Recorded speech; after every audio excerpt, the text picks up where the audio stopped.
immortality comes up right under the ultimate of Japanese, and now Hate all alone, not able to defend off. New Wave will take this game. The death count is just too high, and New Wave takes the champion. Feeling this out the way, the nice stun on the shark, doing a little damage to the I feel so alive, it's like I'm hypnotized. All the shit on my mind, feel like I'm televised. I lost touch with reality, that shit killed the vibe. Had me living like I ain't having shit, I'm just getting by. And I'm far from the illest guy, still I grind to get me on top, no ceiling tiles. Yeah, ain't no cap, this an enterprise. Know you feel the vibes, feeling blessed that I'm still alive. Lost touch with reality. This shit got me forever free, and I'm so far gone now. Feel so alive, I'm going all out. Just barely out there by Supra. It makes secure the kill on the fan. What a save! Secures the kill on him. Do we get a team wipe here? Do we get a team wipe? There's the firefly locked on. Gals keeping the back line. But Servosi is suppressed and taken out first blood. Going to the side of Area 77. Nicolette keeps on moving. Marquez here.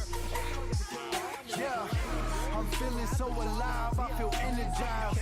I used to sit inside, let my feelings hide. Everything I despise, no reason given why. Now I thank God I'm alive, not doing prison time. Yeah, now I'm keeping all the bullshit aside to get me mine. Had to cut a lot of homies off, our goals just in the line. And that shit don't affect me, I was feeling fine. Still inspired to chase this fucking dream like the kid inside me. Lost touch with reality. This shit got me forever free, and I'm so far gone now. Feel so alive and going all out. Lost touch with reality. This shit got me forever free, and I'm so far gone now. Feel so alive and going all out. Now, Yeho coming in, doing a little bit of damage on the shark, but it looks like Team Sexy wants to record a nice flicker kick, nice knock up, down goes Mara shooting the danger damage. That Franco was really low. He was more focused on lane. We're seeing that Uzi getting demolished. I am booting. That was messed up.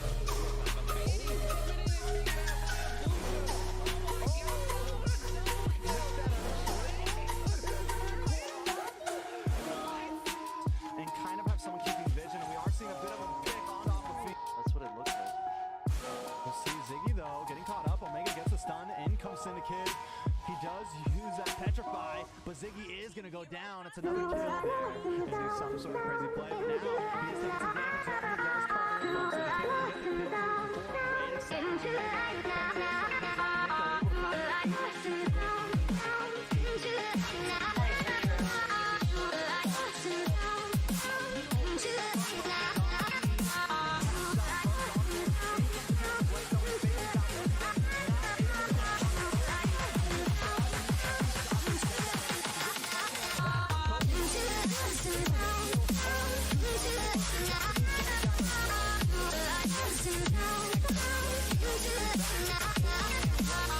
Yeah.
Zia on the map. Zia taking some damage. In comes that ult. The openings, they're not able to find those signals out. That's going to come out with another find.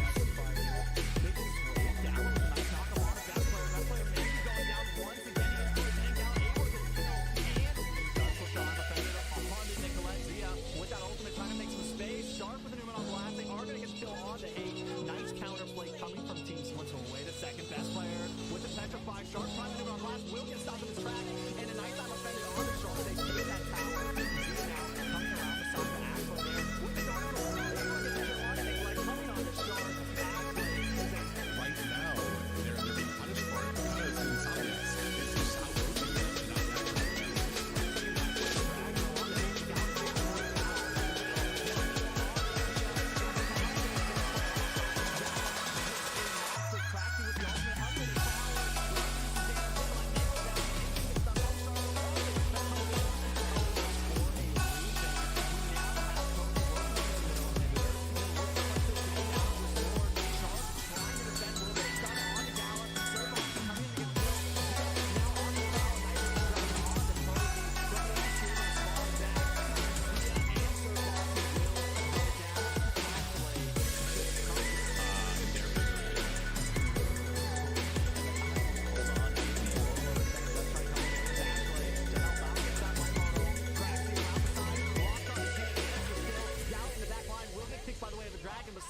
Able to get the kill on to best player. 3 members down. Make that forward. Nicolette all alone, but they don't have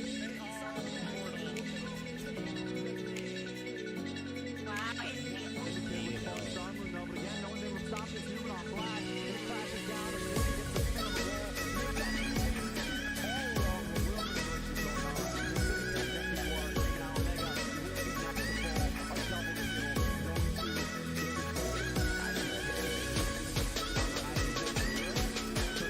fall. A double kill.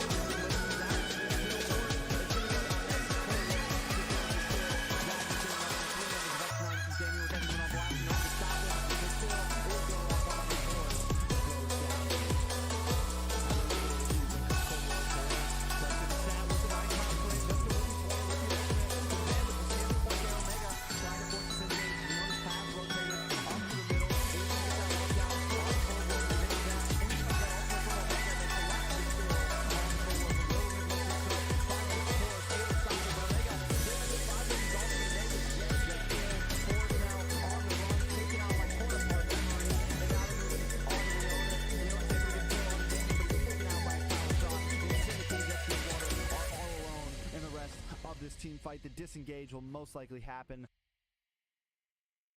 Welcome to the North American Squad League. For those of you who are new, this is the first and currently only Mobile Legends League in all of North America. A place where the top teams from the United States, Canada, and Mexico get to battle it out over the span of 10 weeks. What are they battling for, you might ask? The start, 3,000 USD, 50,000 diamonds, but most of all, the right to say our team is the best. It's been an amazing journey these past 2 seasons with teams like Area 77 and New Wave go home with the glory. But as there will be 6 teams returning from previous seasons, we do have some new faces coming in as well, and they look hungry. For those of you loyal viewers who have been sticking with us through the past 2 seasons, we have to say thank you. And for all of our new viewers, welcome to the show. We hope you And I enjoy. hope you enjoy. There it is, guys. That is picture perfect right here. Middle, Craxy and Hate all alone. Can they defend this push, or are we going to see the sweep for the final? Ziggy flashes in, able to get the stun. Craxy in the back line, does some nice damage. Immortality comes up right under the ultimate of Japanese, and now Hate all alone, not able to defend off. New Wave will take this game. The death counters are just too high, and New Wave takes the champion. Feeling this out, the way the nice stun on the shark, doing a little damage to the I feel so alive, it's like I'm hypnotized. All the shit on my mind, I feel like I'm televised. I lost touch with reality, that shit killed the vibe. Had me living like I ain't having shit, I'm just getting by. And I'm far from the illest guy. Still I grind to get me on top. No ceiling tiles. Yeah, ain't no cap, this an enterprise. Know you feel the vibes. Feeling blessed that I'm still alive. Lost touch with reality. This shit got me forever free. And I'm so far gone now. Feel so alive, I'm going all out. Secured it just barely. Out goes there by Supra. And they secure the kill on the Fanny. What a save! Secures the kill on him. Doing the team wipe here. Do we get a team wipe? Wait, there's a couple fire lock on Gals kicking in the back line. But Sir Bossy will get suppressed and taken out first blood. Going to the side of Area 77, Nicolette keeps on moving in the mark. He's here. Yeah, I'm feeling so alive, I feel energized. I used to sit inside, let my feelings hide. Everything I despise, no reason given why. Now I thank God I'm alive, not doing prison time. Yeah, now I'm keeping all the bullshit aside to give me mine. Had to cut a lot of homies off, I goes just in the line. And that shit don't affect me, I was feeling fine. Still inspired to chase this fucking dream like the kid inside me. Lost touch with reality. This shit got me forever free. And I'm so far gone now. Feel so alive and going all out. Lost touch with reality. This shit got me forever free. And I'm so far gone now. Feel so alive and going all out. Now, Yeho coming in, doing a little bit of defense on the shark. But it looks like Team Sexy wants to forward. A nice flicker kick, nice knock up. Down goes Marchuti to the neighbor kick. That Franco was really low. He was more focused on lane. We're seeing that Uzi getting demolished. I am booty. I think that was messed up on the side. But Fanny eliminated and taken out. Oh my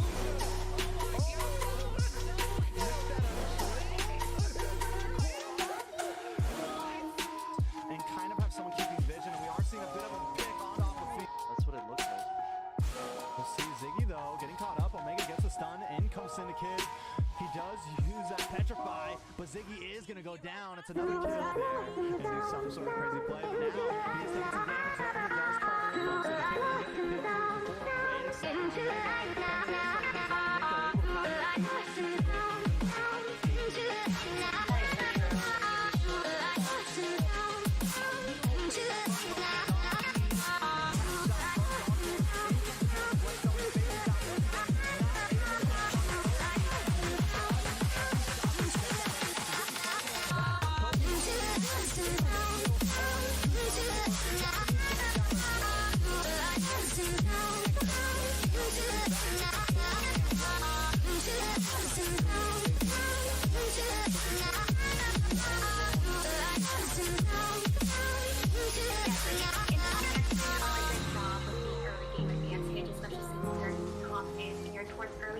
cover it. Flicker away. Ziggy though chasing in.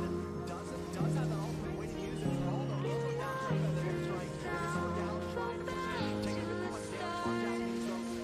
Let's go out the door. Lost and down into the light now. Lost and down into the light now.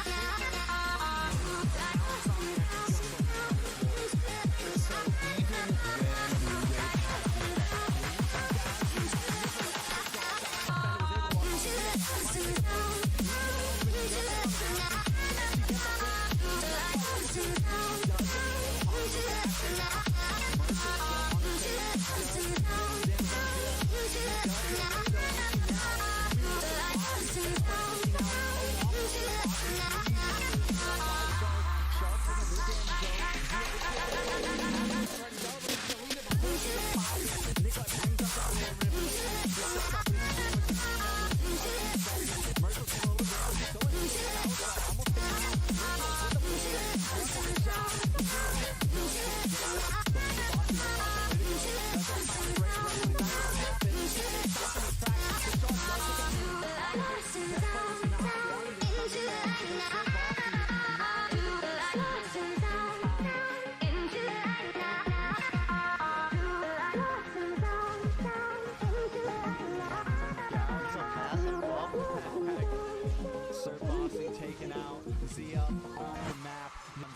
taking some damage. In comes that ult. The openings, they're not able to find those singles out. That's going to get caught with another find.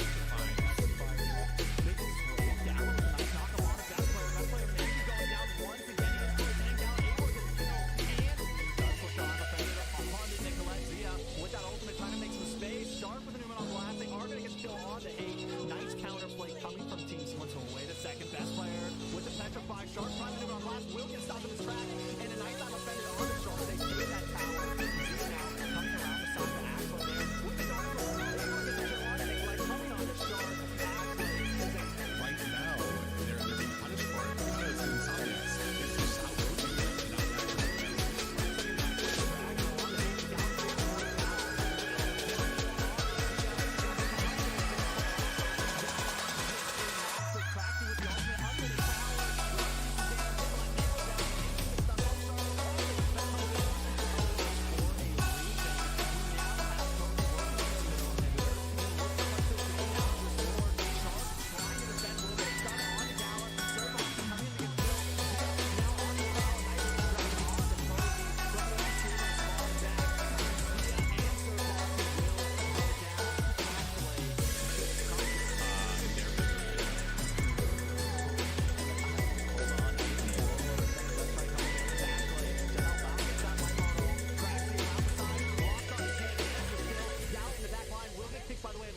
still able to get the kill on the best player. 3 members down, make that forward, Nicolette all alone, but they don't have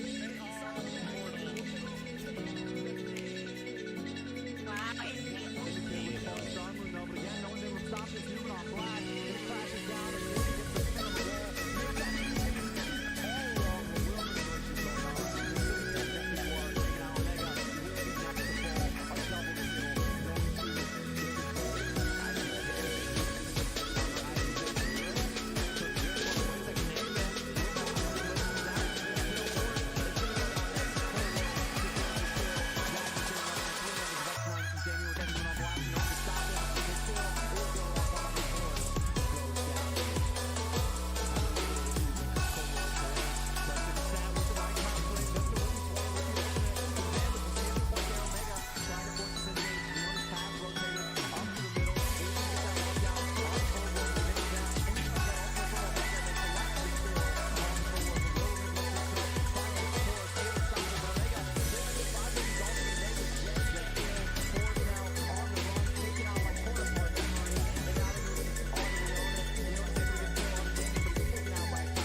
team fight. The disengage will most likely happen. Welcome to the North American Squad League. For those of you who are new, this is the first and currently only Mobile Legends League in all of North America. A place where the top teams from the United States, Canada, and Mexico get to battle it out over the span of 10 weeks. What are they battling for, you might ask? The start, 3,000 USD, 50,000 diamonds, but most of all, the right to say our team is the best. It's been an amazing journey these past 2 seasons with teams like Area 77 and New Wave go home with the glory. But as there will be 6 teams returning from previous seasons, we do have some new faces coming in as well, and they look hungry. For those of you loyal viewers who have been sticking with us through the past 2 seasons, we have to say thank you. And for all of our new viewers, welcome to the show. We hope you And I enjoy. hope you enjoy. There it is, guys. That is picture perfect right here. Middle, Craxy and Hate all alone. Can they defend this pusher? Are we going to see the sweep for the final? Ziggy flashes in, able to get the stun. Craxy in the back line, does some nice damage. Immortality comes up from right under the ultimate of Japanese. And now Hate all alone, not able to defend off. New Wave will take this game. The death counter is just too high. And New Wave takes the champion. Feeling this out, away the nice stun on the Shark. Pokey doing a little damage to the I feel so alive, it's like I'm heading back. All the shit on my mind, I feel like I'm heading back. I lost touch with reality, that shit killed the vibe. Had me living like I ain't having shit, I'm just getting by. And I'm far from the endless sky, still I grind to keep me on top. Welcome to the North American Squad League. Game 2 of week 1. Welcome everybody. How's everybody's night going? It's going good for me. How about you, Frisky? So far so good. It is a beautiful day, so I'm excited to see what we got going. What about you, Private? Yeah, just like he said, a beautiful day and a beautiful night for some great matches. Actually, probably some of my favorite matches happening tonight. But not to take away from like the exciting day that we had last night as well. It was definitely an amazing 3 games between a lot of people yesterday, man. It was absolutely crazy. We seen some amazing Akai plays, some crazy shutdowns. So I wouldn't say any upsets, but it was definitely interesting yesterday. But today we are going to be having New Wave and Ethereal go at it. For some reason I thought New Wave. Yeah, like they're always being called something else, you know. But New Wave and Ethereal going at it, and then we also have Frisky. You wanna call out the second or Private? One of you guys? Simpsons will be taking on New Blood, but to start off our night, as he said, the Season 2 champions returning from Mexico, New Wave. They just went through a little bit of a change at the end of the last season. They were known as TSU through the beginning of that season, and then at the end of that changed their name to New Wave, and along with that name change came with some crushing skill to take down the rest of the North American Squad League teams to get the championship for that. And tonight they're going to be facing newcomers who made it through the pre-qualifiers last weekend, Ethereal. It's going to be really exciting to see what they can bring to the actual jumping into the actual league itself, and seeing if this new blood into this league will actually, set off something new and inspiring for not only other teams that's looking and watching or wanting to participate, but seeing that they can make it too. And just hopefully this just be a new dynamic to the scene, and I'm excited to see what they can do with the big boys. Yeah, it's going to be an exciting match, and the first match in the actual league, you're going up against the champions from last season, so they're going to have their work cut out for them. Yes. Right. I mean, so Frisky, out of these teams that are going to be playing today, who do you have your picks for?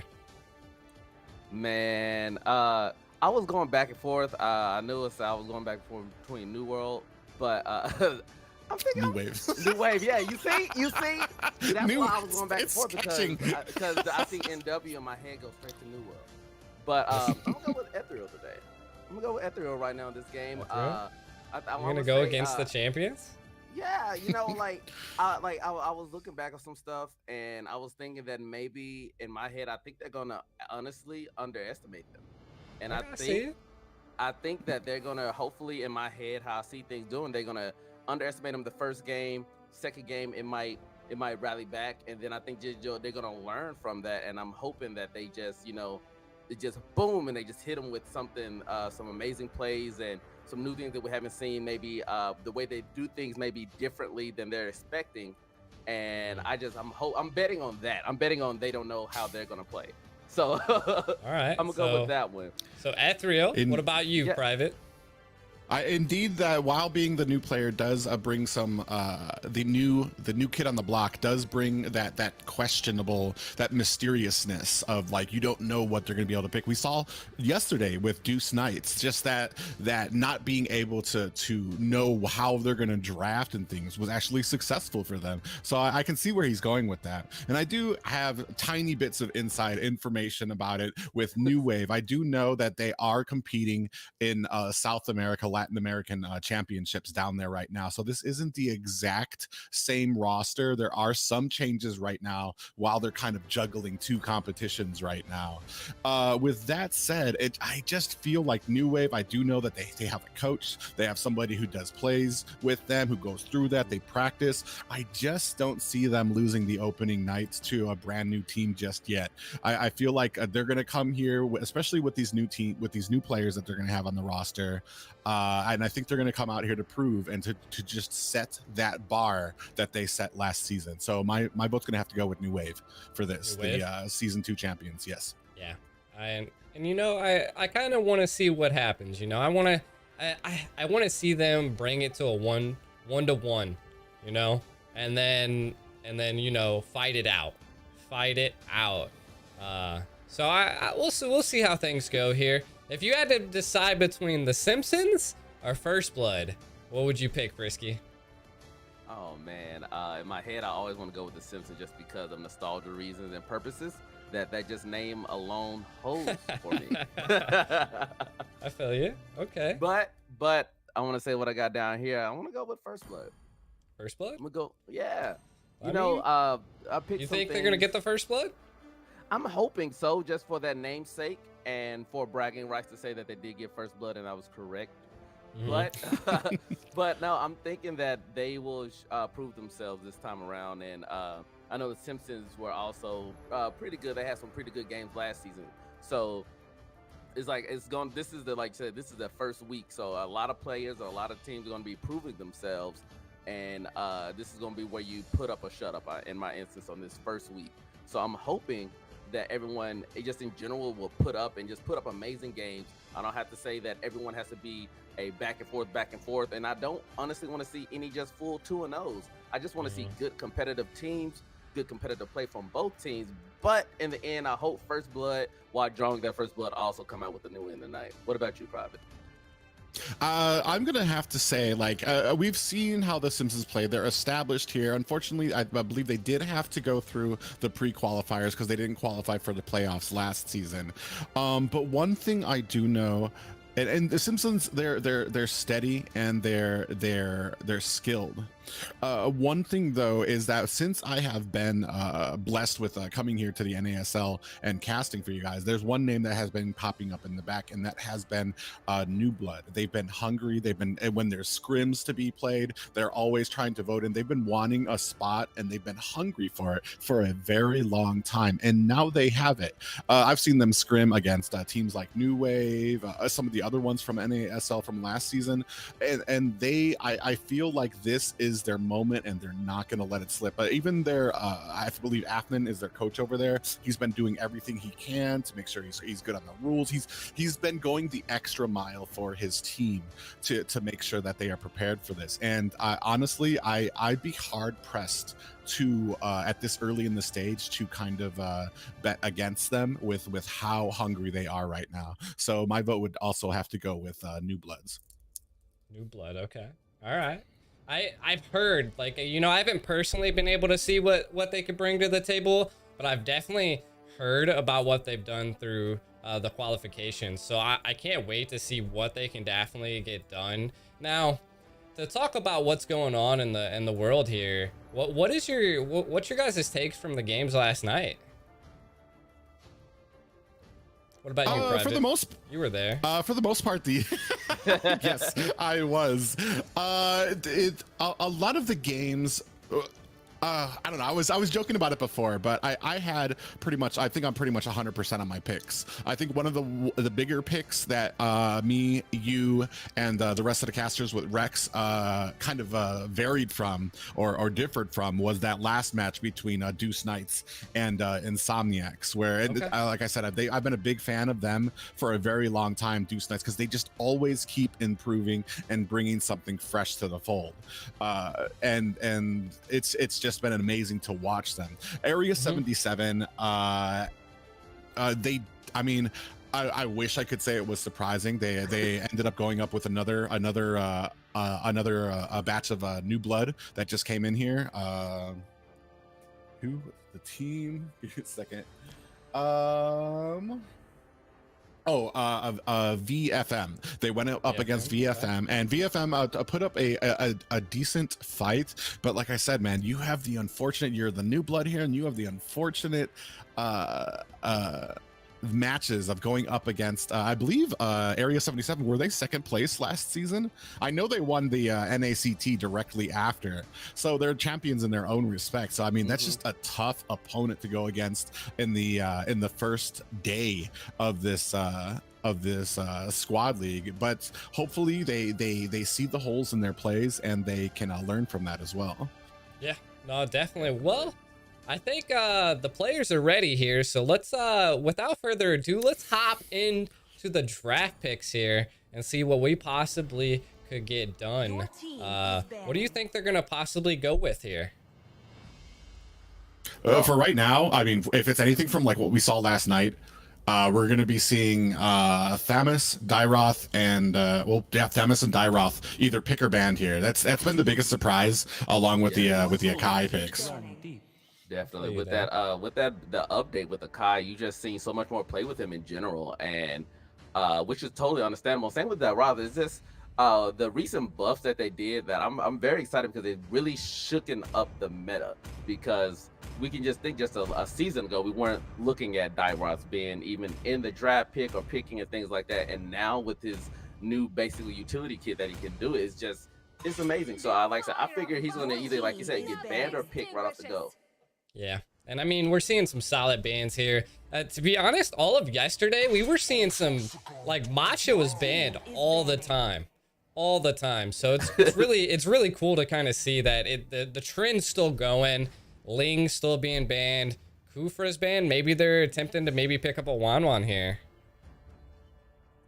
Yeah, and that's what it's looking like. There's just so many heroes right now that have those high skill caps, those things that they can do with players who have that technical proficiency with them. Ling, Wanwan, Lancelot being another one.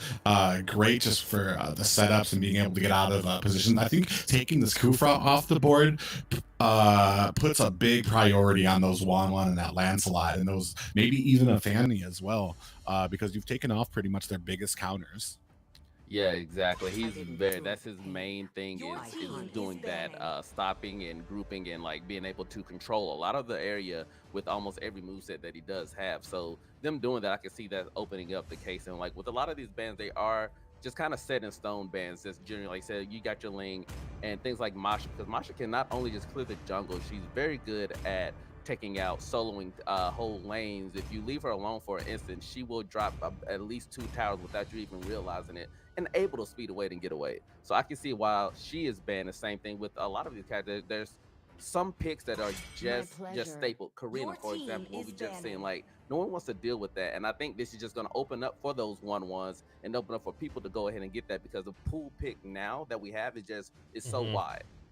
Yeah, and to be honest, this a Karina ban, even after her nerf, like she's still a viable pick into the meta right now. Like she can just absolutely decimate when you have someone that's actually good at playing her. I mean, we got some solid bans here. What do you think is gonna get picked up first? Do you think they're gonna go jungle, marksman? What do you think? I guess it depends on what this ban is going to be, because I'd say the priority would probably be onto Akai and or the Dyroth pick, which is what most people have been doing. But we have seen that the Dyroth now is getting pretty heavily countered by that Thamus. So I mean, honestly, it's oh gosh. So we've got like 4 top picks open right now. Oh my god! And they're going to pick up that pen. Immediate, and that's what we have been seeing pretty much since yesterday. Immediate Akai, and I would hey, you know what, Deuce Knights made it work. I am not discounting Ethereal. They're brand new. We haven't seen what they can do on this. I'm gonna keep the faith. Yeah, no, like Hanabi. If it's a Hanabi, then I lose faith. Yeah, a lot of people oh man, a lot of people will be like that. She can be a sleeper, like a lot of but look at that, you just switch it up, which is good. I wonder how they're gonna play this out. But Bruce Wayne going in with the lovely Thicker herself, so I'm excited for these picks. I think, like that, I'm going with Ethereal on this whole run. Let's do this. It's pretty interesting, especially getting that early game Esmeralda too, because you open yourself to being countered by maybe a Dyroth, or do you want to take out that Dyroth and then go with a Yuzong to help counter the Yve here? Yeah, it's interesting. The lobby's doing the same thing as it was yesterday. It's giving us the intensity on our picks today. We'll never know what someone goes with. Yeah, it does. It does like this to give us like a 30-second wait after that 0 comes to kind of build that anticipation for us of what they picked, and they do go with a Beatrix for the gold lane. Yeah, no, it's so this is another thing that I want to point out that I'm seeing a lot of is that mages are going with sprint now. Like the overall ideal behind a mage now is rotation. Your lane is just there to rotate. But I believe the second to last update made it so that spells can now interrupt stuns that you are a part of, which kind of put a downer on Purify, because nobody wants to use Purify anymore in favor of things like Sprint. If you can get stunned and you can use Sprint to get out of it, why even bother with Purify right now? And that's pretty much been the name of the game, and it has added a new dynamic to the fold where you have mages that can pretty much get around the map very quickly or help reposition, and it's made them quite dangerous. Oh, definitely. It definitely has. Like I said, doing that with that sprint, it just adds a lot more utility, because a lot of the just mages in general, they will have high burst. So if you have someone that's really good with rotating, they come in from the jungle side or down the lane or something like that, you don't think about it, they can get in and get out very quickly, be it dropping stuns or just anything, suppressing skills, and it will that will surprise you, because a lot of people still don't think to see that on their mage, and so they're not acclimated to having that on them. This is the first time I've seen a Hilda ban, though. Yeah, it's pretty interesting. I do see the Ethereal very wisely taking Dairoth and Yuzong off the table. Those are being the biggest counters for Esmeralda and Eve that we were just discussing here. So it's pretty interesting, and I definitely want to see what New Wave, especially picking up the Beatrix early instead of something that one of those counters that I was referring to earlier. Oh, yeah. Uranus, and he has while I don't believe he is a straight counter for Esmeralda, in the right hands, I believe, like from mid to late game, he can just be such a monster to deal with. So a decent pick, but I am interested to see what are we going to have to deal, or are we going to have anything to deal with Yve while she's opening up with that real world manipulation. Yes. Yeah, no, this is this also might be one of my first. Yeah. Oof. Ooh. Yeah. Wait, what? Yeah, it's been 0 for a second now. I got confused. Let's try not to let the disappointment show too loud. It's like, okay. I mean, let's not forget that Tamal has been known for a really good jawhead. So yeah, and you know. And he's not a bad pick. He has fallen out of the meta purely because at the time, they know what to expect on Jawhead. And so they were able to prepare for it. I feel like he's been out of it long enough for that. He's going to have some surprises with that being able to flicker, and that the ability to throw enemies toward your team and stuff like that. I feel like he's going to be able to upset the balance here, especially if he's going to be able to save that and hone in onto Yve when she's ulting there. So we do have a lot of great picks here, and then we have the Wan pick out here. These are very strong teams. Yes, yeah, on paper, both sides. Very solid. My only question right now is that Xavier. We have seen him come in yesterday, and he takes a bit of time to rev up.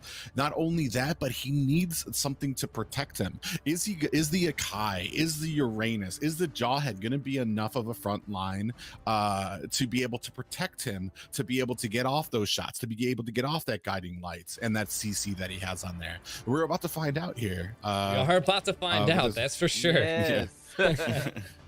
I'm very excited to see how this turns out. Like I said, because it's going to be like, you don't see a lot of Xaviers, and he's a lot of setup, though he can provide like a movement speed. He can do a lot of things, but I'm just curious to see how their team in general, just because on paper alone, like you got Xavier, you got Jawhead, you got certain ones you just don't see so often that mesh very well. But hopefully maybe they'll put something together that goes on some really great for the show. Smash them. Yeah, the biggest thing for me is going to be the priority, especially mid to late game team fights, is where is your priority going to be? Is it going to be able to CC down and take down that Wan, or are we going to be worrying about Ash Cutie on that Eve as soon as she starts with that real world manipulation? And then those aren't the only players on the team either, too. So it's going to be all about how these guys meld with each other and the synchronicity of the teams and the characters that they've picked come together. Yeah, and we have that Jawhead possibly try, you know, he's always like a little sneaky little bugger, you know. Yeah. Yeah, and they do go ahead and pick up this Litho Wanderer, Jawhead, Tamal on that Jawhead, just trying to let them know that he's there. It's basically what he's doing here. And we do see a little bit of embodiment going on at bottom lane, Uranus, and the eternal struggle between these two Goliaths. It's like Mothra versus Godzilla here. They're just gonna keep on swinging at each other. Ziggy is taking a pretty decent amount of damage, but does have the regen that you get with that Uranus, so I doubt he's really too worried about it. Yeah, he feels very safe. You can tell that he's playing Up at the top, Zia's favorite comes in on the Jappa. He might actually be in trouble. Tamal goes ahead and disengages that, throwing Zia into the tower, but Zia is actually able to get away. So not too much happening up at top. The Japanese actually able to get out of the way of that and continues farming up top. Yeah, it looks like they're still engaging up in top jungle, but they look like they're gonna actually get out of that. But they're still fighting, and it's very early, and they're still going at it. But it looks like we might have our first a lot of damage coming out. Mamil actually able to CC down that ZXC and put a lot of damage on it. Kish kind of letting them know that he's there. And then, yeah, a little bit of damage onto the push, and the mid lane is pushed in now. And it looks like they're going to go ahead and set up for this turtle. Will the side of Ethereal be able to kind of like combat this? It looks like they are set up. We do have kind of a 2v3 here while Uranus is up at the top. I'm not sure I like it, but Kush able to pick that up quite quickly and is trapping ZXC down, and Guiding Lights takes him down. Zia's favorite second goes down quickly. Bruce Wayne on the chase here for Tamal. I don't think he's going to be able to get it, and he does clean it up just a little bit, and now trying to make his escape. That Guiding Light, that is going to be the story of pretty much any match that an Xavier is part of and doing well.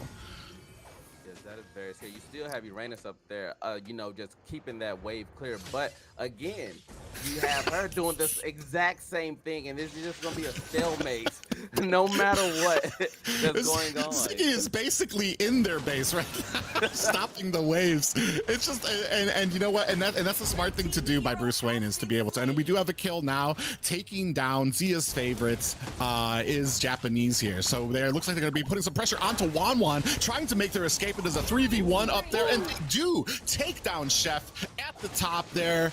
And man, it is a 5-1 lead, and probably about a 2K gold lead in the opening 3 minutes of this match in favor of New Wave. And ZXC Guiding Lights just misses wide of ZXC here, counting his blessings, gave him just the tiniest bit of a haircut, but he's able to get away and teleport home.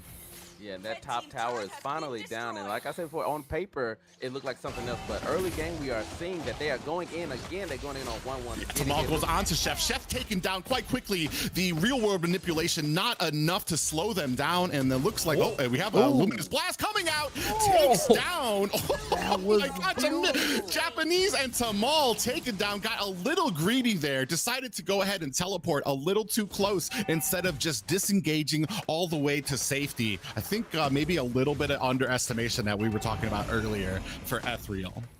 Yeah, and they brought that goal lead back in the chasing. Now it's only about a 1.5, 2K goal lead now, and it looks like they're going to go in on them again.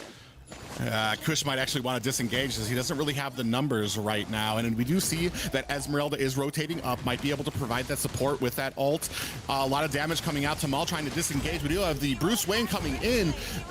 Japanese and Xavier Avery to take down ZXC and Zia's favorite, and still, even though they didn't have the numbers, coming in with the position disengaged. Bruce Wayne taken down, not able to get far enough into the safety of his mid tower, and just this mid tower is going to be going down. There's not really much that Ethereal can do to salvage this, but Man, what an aggressive game by New Wave, the former champions. Yeah, that jawhead throw was amazing. We was talking about that earlier, that those throws can do a lot with that placement because you misplacing your whole team. So when you do something like that, you saw that it really made that a difference.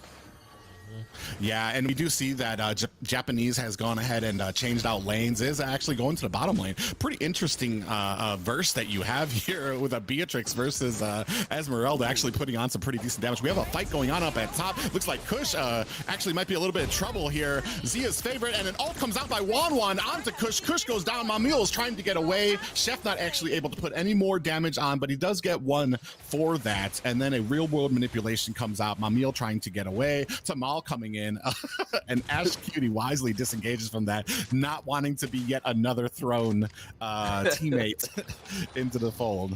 Yeah, you see Mamil using that ghost to get out of there, and that's oh my god! What a snipe! That hurt. So much damage. Oh, Tamal just missed that ejector and gone back to the bush. Dude, Tamal, this is what I said. Like, people just aren't. He's been out of the meta so long now that people just don't expect that from the Jawhead, and it's actually playing very well here into Ethereal. Oh my yeah, god! And not just an ejector, but like the communication between the team. The ejector comes out, and then a guiding light immediately to help seal and a the snipe, deal. and a snipe by Beatrix, all at the same time. It literally. Yeah, and unfortunately, it's just they are just too well of an oiled and refined machine right now. Is New Wave. That's what you see that is. It's definitely the communication, the having the coach. Zia's favorite getting caught and ejected out to the back, taken down by Japanese, and they are going to go ahead and take down this second tower in the mid lane, and this is going to open up the map completely. Not a single tower, unfortunately, right now for the side of Ethereal. Oh man, they are capitalizing so well on, like, because I mean, look, half their team is just building defense. You know, like, I mean, they know that they're two damage dealers. Beatrix and Xavier are just absolutely capitalizing here. That's all they need. Yeah, you got light taunting. They're playing around. They know that they have. You can see the confidence oozing off of them right now. And I hope that doesn't hurt. Oh my god! Oh my god! That guiding light by Xavier. It is just, this is how Xavier is supposed to be played. And we do have Kush pushing back Zia's favorite, and he might be in trouble here, taken down so quickly, and it feels like Ethereal is kind of just coming apart at the seams. Unfortunately, this is what you get when you come against the last season's champions. These guys are not going to let up any type of mistakes that you have. Bruce Wayne comes in onto Ziggy, and he does make an escape. He might not have it. Guiding light takes him out. Chef and Ash Cutie are going to disengage here, but I don't think they're going to be able to get this tower just yet. That guiding light is proven to be such a problem for Ethereal, and I don't think they understood that it would be like this. Yeah, it's just the disengage. This is what you get from a properly played Xavier, properly farmed and ahead. It's one thing to have an Xavier playing through the normal thing, but when he's ahead and out farming, like, the damage he can do is ridiculous. You're never safe if you get low. You see him being able to get into these different angles, and you don't know where it's coming from. And I think that's what's getting them. They think they're safe, and they have the communication to know where to shoot from. They're talking to each other, and they already got bored, and without being a little bit of an engagement happening up here. Ziggy trying his best to get away, and is actually able to get away. just sitting there trying to give his team time to take that Lord. And Tamal coming out, getting out of the way of that Luminous Blast by Zia's favorite, and it's just it's a lot of damage, and it's just, you get it's one thing, it's PTSD that you start getting from these Xavier things. And looks like Zia's favorite does get knocked back, ejected back. ZXC actually able to get out of the way, and there is just nothing that they can do. Kush pins him against the wall. Balmon taken down now, and Japanese is 13-1, 14. Nope, 13-1 still right now. Jesus. didn't want to let his teammates die alone. Yeah, but Went you're out right. and 14 sacrificed and 1. himself. There you go. Yeah, there we go. And there Oh is my just God. nothing that Ethereal is going to be able to do to stop the ravaging that New Wave just put out to them. Is it too late to take back what I said? This was no, that was. I mean, but it proves to show, like you said, this is who they are. Like they got to where they are right now for this right here. Their communication, the quickness, the swiftness that they did and delivered everything, just all across the board, proves why they're previous champions and things of this nature. It's amazing. It's interesting to note too. It doesn't even really always come down to skill level, because when you have a team like New Wave who has been competing together for as long as they have, I don't even see Mamio Kush. I think Kush is the only one that is really new. That is at the change out. So you've got 4 other members. Like, just you can see the cohesion between them. Then I doubt they even really had to say much because they knew what was going on. Every single ejector was met with another snipe from Beatrix and a guiding light from Mamiel. I mean, man, this is what you want as a team, the cohesion that you saw here. And I think that was probably one of the major points that pushed them into this victory. Yeah, that was an absolutely crazy fast game. Beatrix almost secured way too many kills. That was a really high kill game for only 10 minutes. It was definitely like I said, it was high kill, and it was they just all goes to show that they were not only feeding Joppa, they weren't only setting up Joppa, but like I said, before the communication, they were doing everything they needed to do, and it was so fluid. Like I said, like it was a well-oiled machine. Everything was going. Yeah, and it's and even being able to shut down that Wan, even nothing to it's hard to say. Like Ethereal, they're brand new to it, and this is basically the welcome to the NASL. Like these are the teams the types of teams you're going to be facing. Honestly, you make it through this, you're going to be able to make it through anything that the NASL is going to be able to throw at you. Because like I said, like this is the best here right now that you just faced. And I mean, take it and learn from it about your especially about those objectives. You need to have your whole team ready. You need to know where the enemy is while you're taking these objectives. That first one kind of set the tone for the rest of them. It looked like they didn't have enough people. I think it was almost a 4v2 at the beginning, but you had New Wave able to get those other 2 people back in there, able to take the turtle, and then as soon as they were done with the turtle, they went ahead and went on the attack just because they had that buff. They take advantage of those objectives that they get. And then even when Beatrix was starting to get farmed at top lane, pushed in their towers, and then what did she do? She was farmed enough that they had her rotate down the bottom. So you have to start. This is the type of mode and the type of speed that you need to be thinking of on the battlefield while you're facing teams like this. Yeah, exactly. Yeah. So if we had to decide here, just for a couple minutes, you think, what do you think they need to do for Ski to turn this around? We heard kind of private side, but what do you think your side is? I definitely think, like, first thing first, what they need to do is hopefully they're all in comms. Hopefully they all can learn from what just happened, because it was so quick and decisive, yet there was several things that you can think back on about what they didn't do. Like I said, objectives. We need to get objectives. We need to, if we have to rotate our team, we have to rotate around. We need to do that earlier in the game. We need to get vision.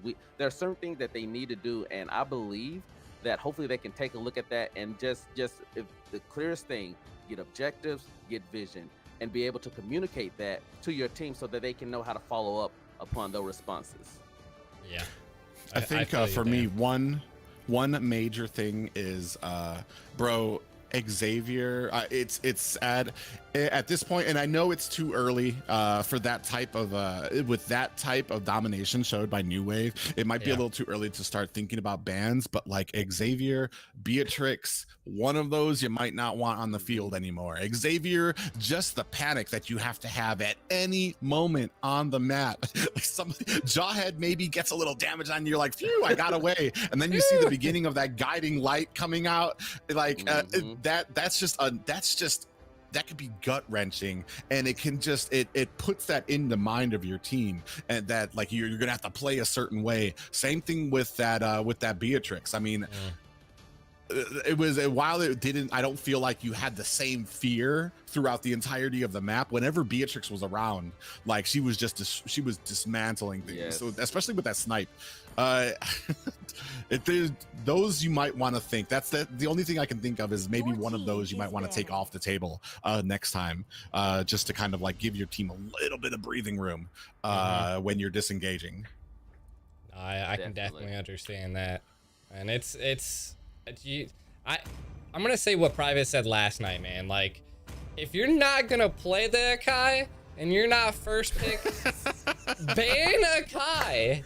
Like, get him out of there. Like, just the amount of clutch plays that Akai can put through, it was nasty. And then the same thing comes with the Xavier. Like, it was a tough, like, he just did so much damage paired with the Beatrix. It was like a mwah moment, you know, like every time they just came in, it was just the Beatrix snipe, the Xavier's light, just perfect. They were able to capitalize on those snipes. Like you said, it was those back-to-back snipes that really got me. You see one get sniped, and you see another snipe, but you see Esmeralda is a first ban right now from Ezreal, and a Ling as always. Which is pretty interesting to me. The Ling I agree with on the side of New Wave. Esmeralda, though, there's so many more counters now, and we just saw that she did get kind of beat by a Uranus. I just don't think that she would have been a priority for me to take off the field, just because there's so many things that can match that now. Or maybe they just don't, they might not be confident in their Dairoth, they might not be confident in their Uranus, but maybe they have a plan here for that XP lane that's Esmeralda will be a crutch to.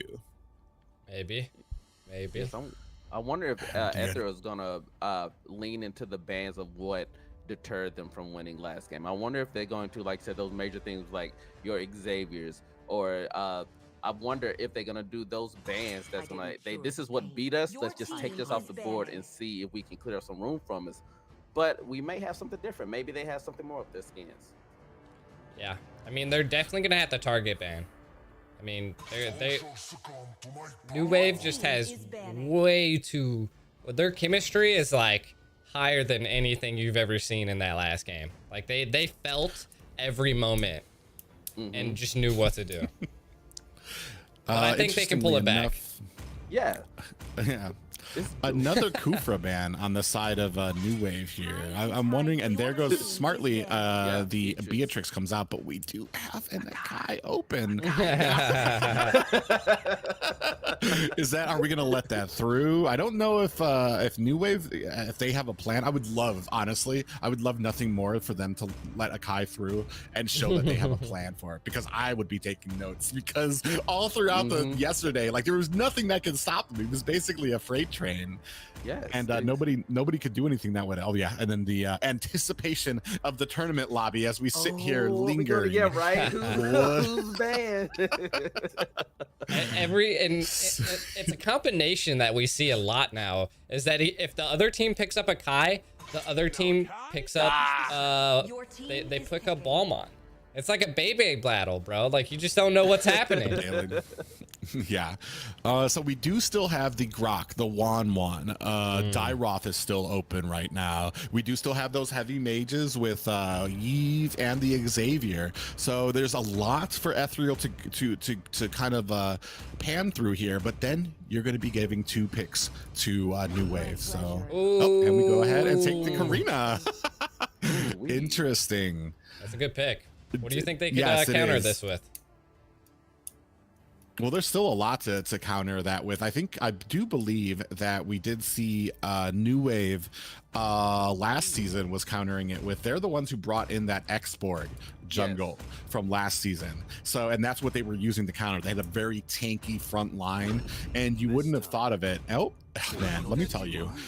There is no combination that I hate more than an Xavier and a Franco, because the moment he lands a freaking hook, you're dead. You can't even do anything because you're gonna get CC'd down, and then a guiding light is gonna like blast right through your forehead. So this is gonna be annoying, and especially with the offense and the camping and the aggression that Franco can provide early game. This is something. I don't know what they're gonna possibly do with this. I mean, the moment Eve just sits down in her ult, I just feel like Tamal's gonna be there. Yeah, it's very interesting to see that they're well, they are changing up. We see Bruce Wayne right now, so there might be a change up. But as you were saying with Ash QT going and with Eve, it's like, really? Or are you sure about that? I should say. It's interesting. They did take off one of her biggest counters, which is the Yuzong.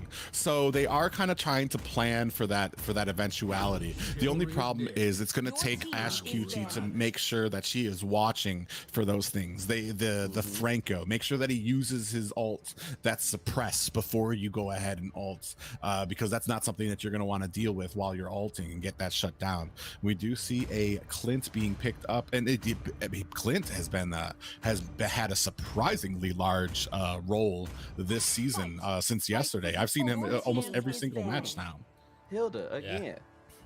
Is Hilda? This is the second time we've seen Hilda ban, and I wonder if they know something that we don't, or they're just saying, well, hey, it's not that it's something that we don't. It's just that Hilda can. It's this on the same level of Masha, is that she's so tanky, can be running through the jungle. She does almost the same thing that Franco does, but I want to say almost a little better, because she has that regen, has that speed, and just the annoyance factor that she can help provide to while instigating on the other side of the map. It's something that you don't want to have to worry about, and probably something that they have faced before and don't want to see against them.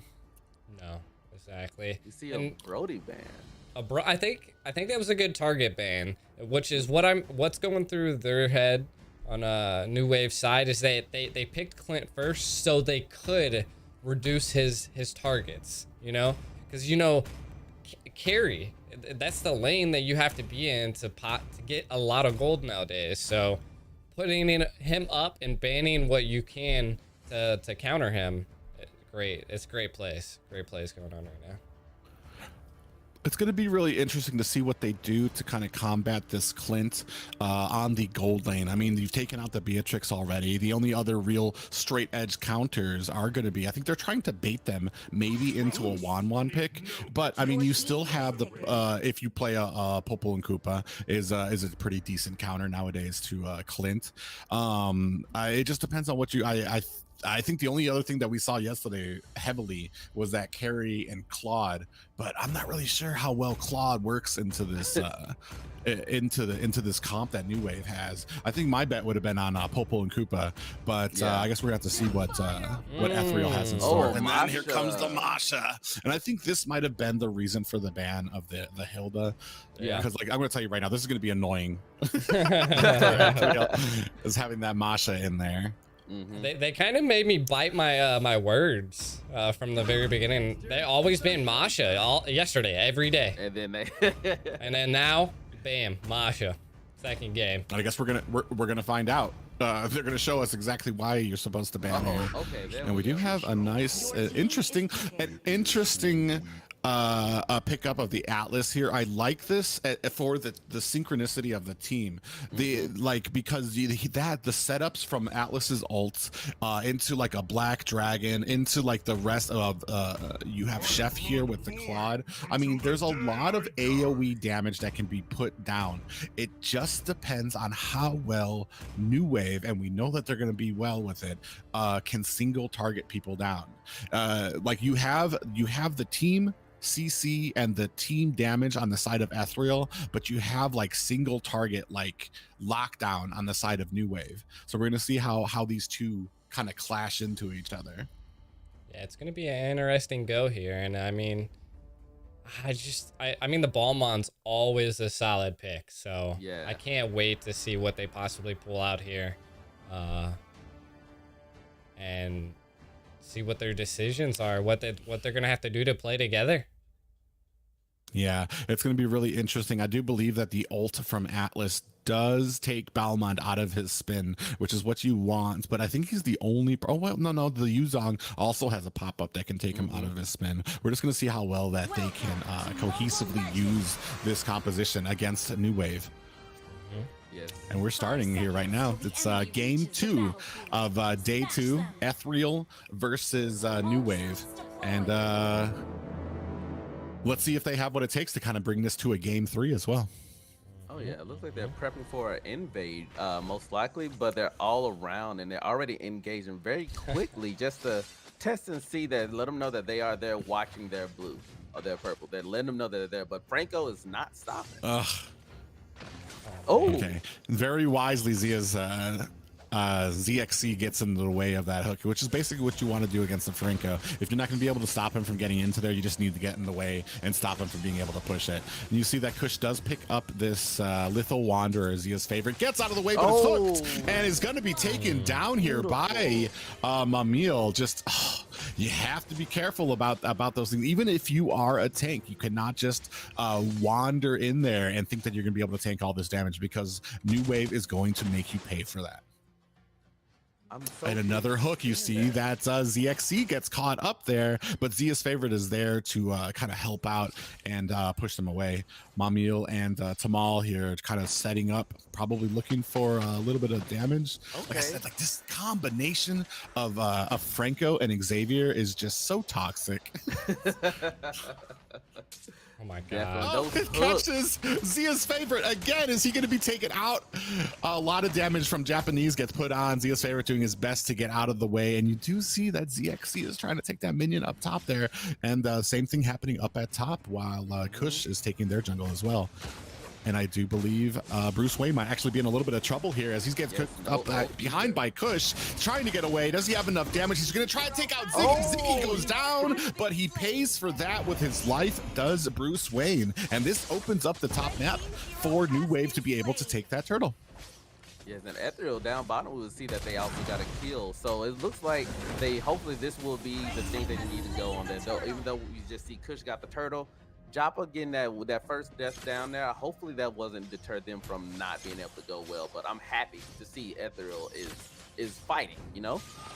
Yeah, and it does look like they are trading blue buffs right now. I do see that Japanese is trying to offset this blue buff that is being taken by ZXC.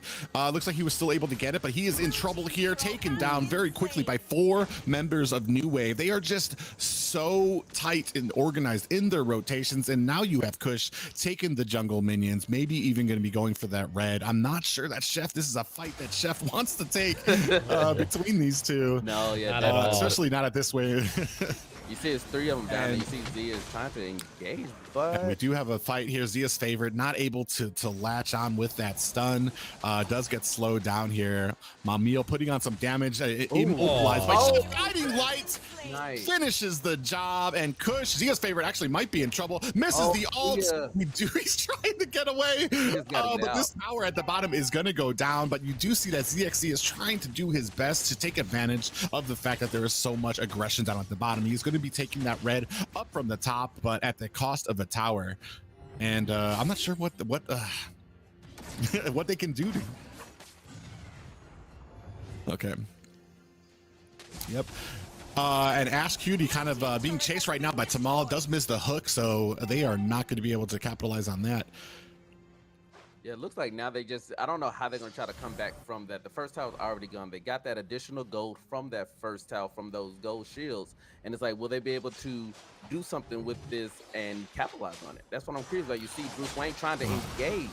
Black Dragon form activated, and he is going in on the Kush with a spinning mode. And we do have there we go. Ult from Atlas. Comes out, takes down Franco.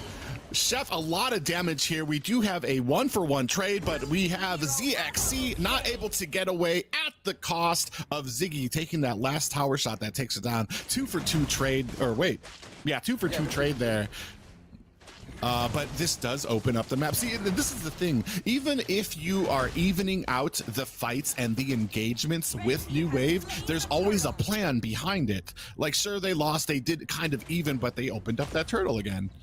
Yeah, they just cycling out really well with getting those objectives, what we said at first, and it was interesting to see that Zia favorite her ult actually kind of back, you know, it kind of set them up to all get sniped at once, and I noticed that, and I was like, oh wow, if this happens every time, them lining up getting ulted, it's just gonna hurt them whenever they ult.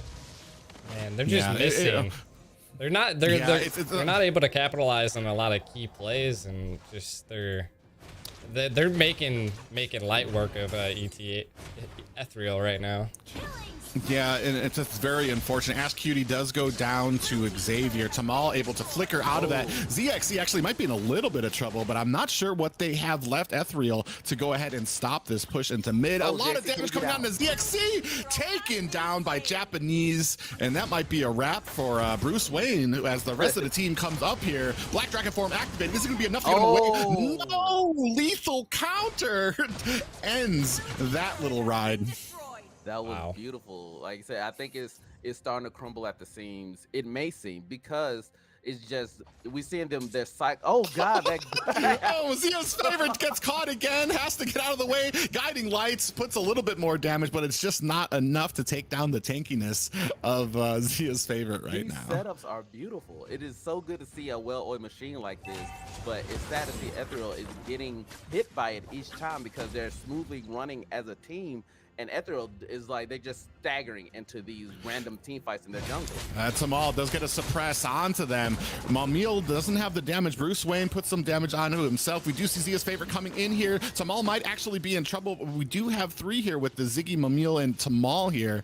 And I'm not sure this is a fight that they want. Right now, I feel like they are they are far behind right now. It's about a 5, almost 6K gold lead right now. And we do see ZXC had a lot of damage coming down onto him. Ziggy just punching her way through this, and there's just really not much that Ethereal can do. Oh, a nice ult comes out there. Real world manipulation comes down. Tamal looking for the hook. He does go down though, but Ziggy is able to take down ZXC, so we do have a 2-for-1 trade, and it's still, even with the nice ult there, I feel like that just wasn't the time for it. You are not at this point going to be winning any team even fights against New Wave.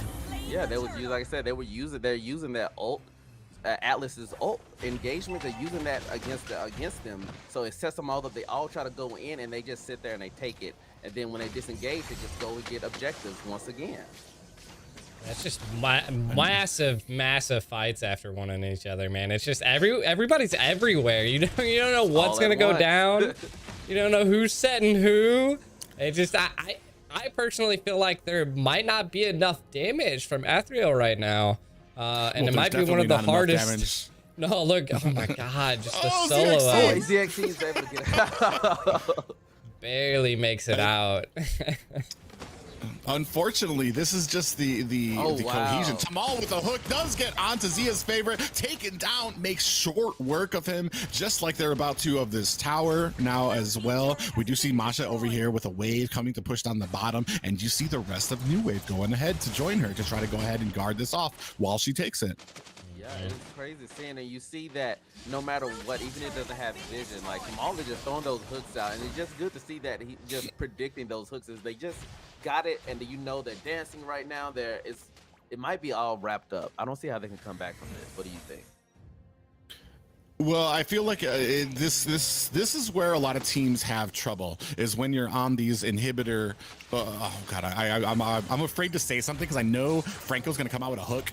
We're gonna have another fight on our hands here. But like, we have like at the inhibitors is where a lot of teams lose their matches because they get too aggressive, they get too greedy, and they think they have it under wraps. But when you're facing on the inhibitor towers, when you're trying to go against a team that is defending, they do have a slight advantage over you. So you have to kind of keep that in mind while you're pushing into base. And if you want them to make a mistake, most likely that is where you're going to see it. And Kush does get eyes on the ZXC, trying to ult away, gets immobilized, and lethal counter finishes the job. And it looks like there's not really going to be much that can stop them from taking this Lord. And I'm not even sure that maybe Ethereal has enough to even stop this Lord push. They're getting held back right now, just sitting lane by themselves. They were able to go back and engage on a whole team. Yeah, Guiding Light comes out, drops Zia low enough for the rest of Mamiel to be able to, or for the rest of the team of New Wave to be able to take him down. But man, this might be all she wrote. Ash, Cutie, and Chef here on the defense trying to do their best, but they just really are not farmed yet enough to be able to kind of like put up that big of a fight. You see them waiting there. Japanese just letting them know that he's there. A third health with one hit. And then here we have the Lord coming in onto this inhibitor tower. Will Ethereal have enough to be able to stave off this attack? And more damage coming in. Lord makes quick work of that tower. Zia's favorite actually might be in trouble. Has it all coming in. Do we have a black dragon? A real world manipulation comes out as well, but Ziggy goes into the damage. A hook onto the Z. She's able to get away. The Lord is still up, taking quickly down. Japanese putting on so much damage, but they do, oh my god, a lot of damage there. Japanese actually might be in trouble here. Does get out of the way in time, and we do still have a push happening here at the mid tower without, or at the mid lane without that tower there. A lot of damage coming down. Are they going to be able to stop? Chef takes a lot of damage, does have to regroup. Kush getting out of the way here, and this bottom tower goes down and the top tower goes down. There is nothing left to protect this core, and I'm not sure that they have enough of it. They might actually regroup here. Wisely does New Wave. They got what they wanted here. They have the towers, and now they're going to go ahead and disengage. That was very smart of them. You see, most teams would have kept trying to just push and get that, just try to go and end it. But you see that New Wave, they were able to, hey, regroup. Oh my God! So much damage from that Guiding Light. It's pretty much halved. Everybody that was there. Everybody got half health, if not lower. And you know what? That's not even, did that do anything? Not really. It was just kind of like just kind of to let Ethereal know, like, bro, like, this is coming. So be ready, because they just went ahead and charged in there. Ziggy walks into a bush here. Does she have enough to be able to stave off this attack? It looks like she does. A lot of damage coming out. Guiding Light gets hooked, and down goes Zia's favorite very quickly. Unfortunately, Zia just having a lot of trouble trying to get with this tanking of the Atlas here, and just been getting taken down quite early in all of these fights. And then we do have them going down into the engagement here. This is going to be enough. It looks like this is all she wrote for Ethereal. Black Dragon comes out, is trying to stave it off, but Ziggy here putting the final touches onto the tower, and that is a wrap. Unfortunately, 2-0 for New Wave. Wow. Oh my goodness. Those games were fast. And it seemed like New Wave was just controlling everything private. Yeah, it's unfortunate, but you could tell right from the beginning, just these small fights, it's about making and transitioning something from, when you're at this level, transitioning something from your kills right from the beginning. With the early game kills that New Wave got, they immediately went for the turtle, immediately getting that objective and moving away. And unfortunately, you did see Ethereal, they got a kill at the bottom, but they weren't actually able to transition that into something. They gave up turtle for it. So I mean, unfortunately, that's kind of what you get when you're at this, and then the mistakes, which you have to face checking stuff, or going in a 1v3 as a tank, going into matches like that. This is not a team, this is not a level where you can do that. If you're gonna face check this, if you're gonna go into a fight, you better have an escape plan, and you need to be able to, you need to respect what the other team's damage can do to you. And unfortunately, I feel like they too quickly, too fast, Ethereal found out, and especially Azia's favorite on that Atlas. Yeah. What's your take on this, Risky? That they lost almost faster. They lost. Good prediction. Right, but all jokes aside, I hope this is a learning lesson for them. You don't lose, you learn. And like we saw, there was several times that they did things like you said, face checking, or using your, as ZFA, using your in your escape mechanisms for engaging or going into things, and now you're stuck in a 3v1 situation. We saw that. We saw where they weren't getting the wonder. We saw that they weren't getting the smaller beginning objectives for visions, for things of that nature, and they weren't capitalizing. They weren't rotating. And I think it comes down to the communication, because you saw that when, like I said, it's easy to see when you was watching it, and in hindsight to see what they should have done and could have done, because that was moving very fast. You kept seeing engagements like one after another. Whenever there was a hook ready, you saw that hook going out by Tamal, and a good 85% of the hooks were actually contacted. So it was just... I do want to say though, Ethereal, as harsh as these losses were, you can see mid-game the plan coming together. You saw the Atlas getting that ult to be able to into a Black Dragon form, into a real world manipulation, into it. So there was a plan there. Unfortunately, that early game aggression is something that they're going to need to work on. Like I said, like I knew what they had in mind from their comp, and I actually enjoyed seeing them execute it well. It's just that at the point that they were executing it, unfortunately, they were so far behind that it didn't really matter if they had done it perfectly. It was just too much damage, too much CC, and it was just nothing that they could do to stop that wrecking ball that was New Wave, unfortunately. But New Wave, man, this is why they were the season champions last season. Like, just every type of capitalization that they could take, whether it's towers, the objective focus, the timing down, and then those team fights. That there was nary a wasted team fight. Every team fight went into something, either a turtle or a tower or the Lord or something like that. So everything had a reason for it, and they executed perfectly. Yeah. No, I mean, the way they played was just, man, the synergy, the chemistry, the macros that they were putting down. It was just, it was like a chef kiss, man. It was just, everything was smooth. It was they put up a good fight. Ethereal put up a good fight, but they're gonna have to come back a little bit stronger. Maybe do a little bit more research on some other strategies to take care of. But man, New Wave just absolutely showed me what a really good team can do. What's your take on it, Frisky? It was like I said, like Private said, you saw on paper, you saw what they were planning to do. You saw the synergy and the ults that they could do, the setups and things of that nature. But it came down to not only were they implementing them at the wrong times and going all in where they shouldn't have, because they didn't have the damage to follow up on these ults. Oh yeah. But when they were doing that, the New Wave, they learned to, hey, we know that when Atlas ults at least 3 of us, that they're going to be swarming in. So you saw several times when that happened, and what you see, Xavier ult, and it's tagging at least 3 or 4 people. And then with the Masha's health regen, her attack speed, like everything else, was able to finish everybody off. And then Balma's ult, it was so many situations where if they was duoed up, that duo that was on New Wave's side, you saw that they were able to synergize so well together with their actual abilities, and they communicated very well. And you just didn't see that cohesion with Ethereal. You didn't see that go. They only had one kind of setup. It was the ults, and that was kind of really it. You didn't see them actually lacing and pinning different combos together, maneuver abilities together. They were on the defense, so I think they were just kind of scrambled against everything.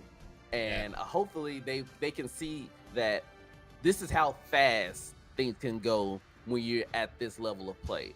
That everything is fast, it's quick. You have to be on your P's and Q's. You got to know your macros and your micros. You have to realize the insides and outs of not only your champion and your champion's team comp, but what your opponents can also do. And I feel like that they just got that harsh lesson learned today. I mean, it was definitely a fast game. Well, enough talk about the game that did just happen. I want to give a big shout out to our casters, Frisky, Private, all of the other casters that actually put on the shows on later in the weeks and the months that come. You guys can do !caster in the chat. that gives you all of the links to the casters' socials. You can also follow any of the teams' Instagrams. Amazing teams. We're putting them up so that they actually have some form of social media, some form of gain of being able to increase their following. So definitely don't hesitate. Check them out and make sure to give them a follow. Same thing with Private and Frisky. And you know, yours truly, G the Kaya. You know what it is. It's great times that we're having here. The fights are insane. The plays are crazy. You're seeing some really great chemistry. Now coming into this game, that's Simpsons versus Team First Blood. Like, I mean, Private, you've seen. Did you get a close look on what Team First Blood was putting through a lot of these teams in the very beginning? Yeah. I have been able to see, I have been fortunate enough to see some of the scrims between First Blood, and I believe a few of them were against New Wave, and they actually did quite remarkably against New Wave. Not just that, but just the engagement between that team. I know Afnan is on their team, and he's been pretty big in this Discord server, checking out, making sure he's got everything right for his team and ready. And I know they're going to be coming in here prepared. And this is going to be, if there's any team that you don't underestimate as the Simpsons, I believe this is going to be the one. You want to come at them full force, because I feel like there's going to be the upset here, where you're going to see that New Blood is going to be able to take this upset over the Simpsons here, the more established Simpsons. Yeah, it could definitely come along.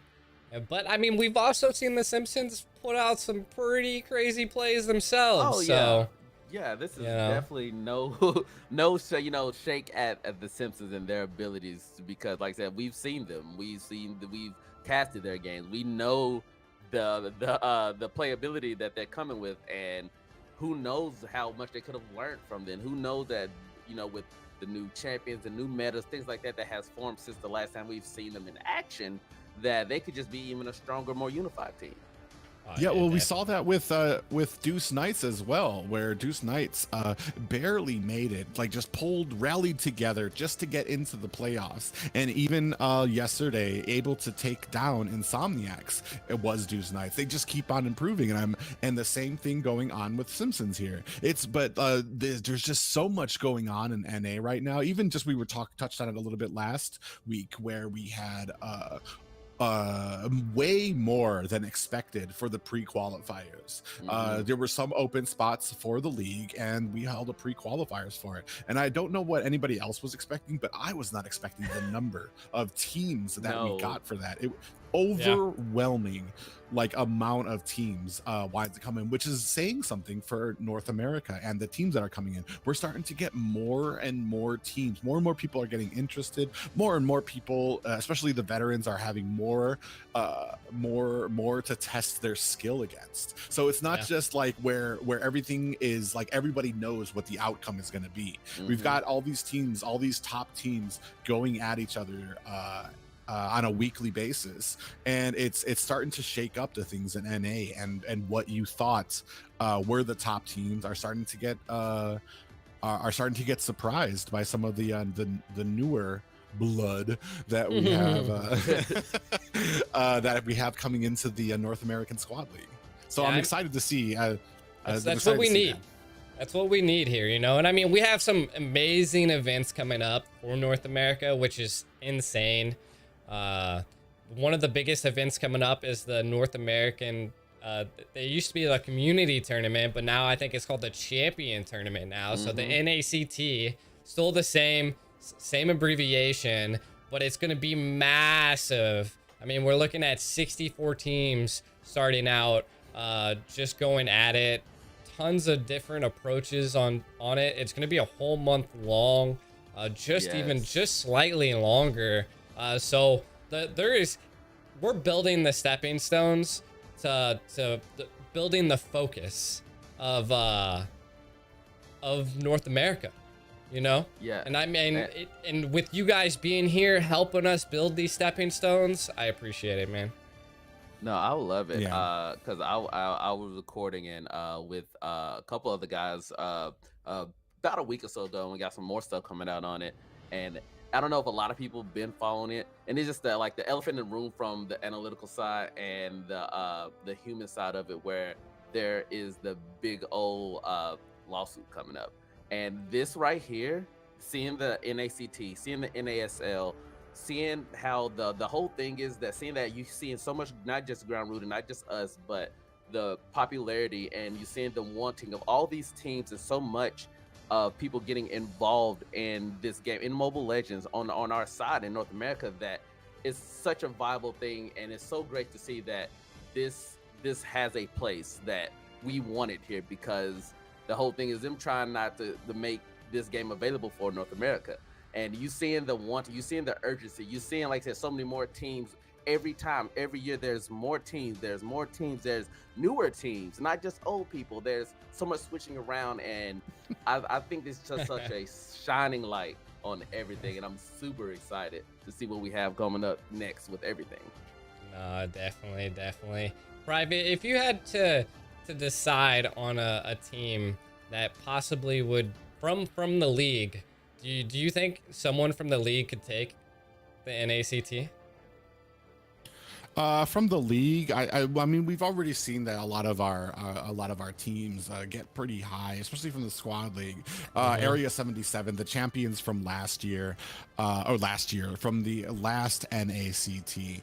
Unfortunately, it's interesting. New Wave made me a very big fan of them. Unfortunately, they are going the route through Latin America, so they don't compete in our North American Championship. But we do still have some old school favorites. I know Team Sexy is still kind of getting their boots together now, since some of the roster changes that they've gone through. We do still have Area 77, like I said, the past champions, but we also have other very solid teams in Insomniacs and veterans of it too. But the thing is, now that we're expanding it out, now that we have a bigger voice of it, what can these new teams bring? And like I said, for right now, I want to say my not black sheep, I forgot what you call it, but my dark horse right now is probably going to be a New Blood, as First far Blood. as like something, or First Blood. Yeah. It's been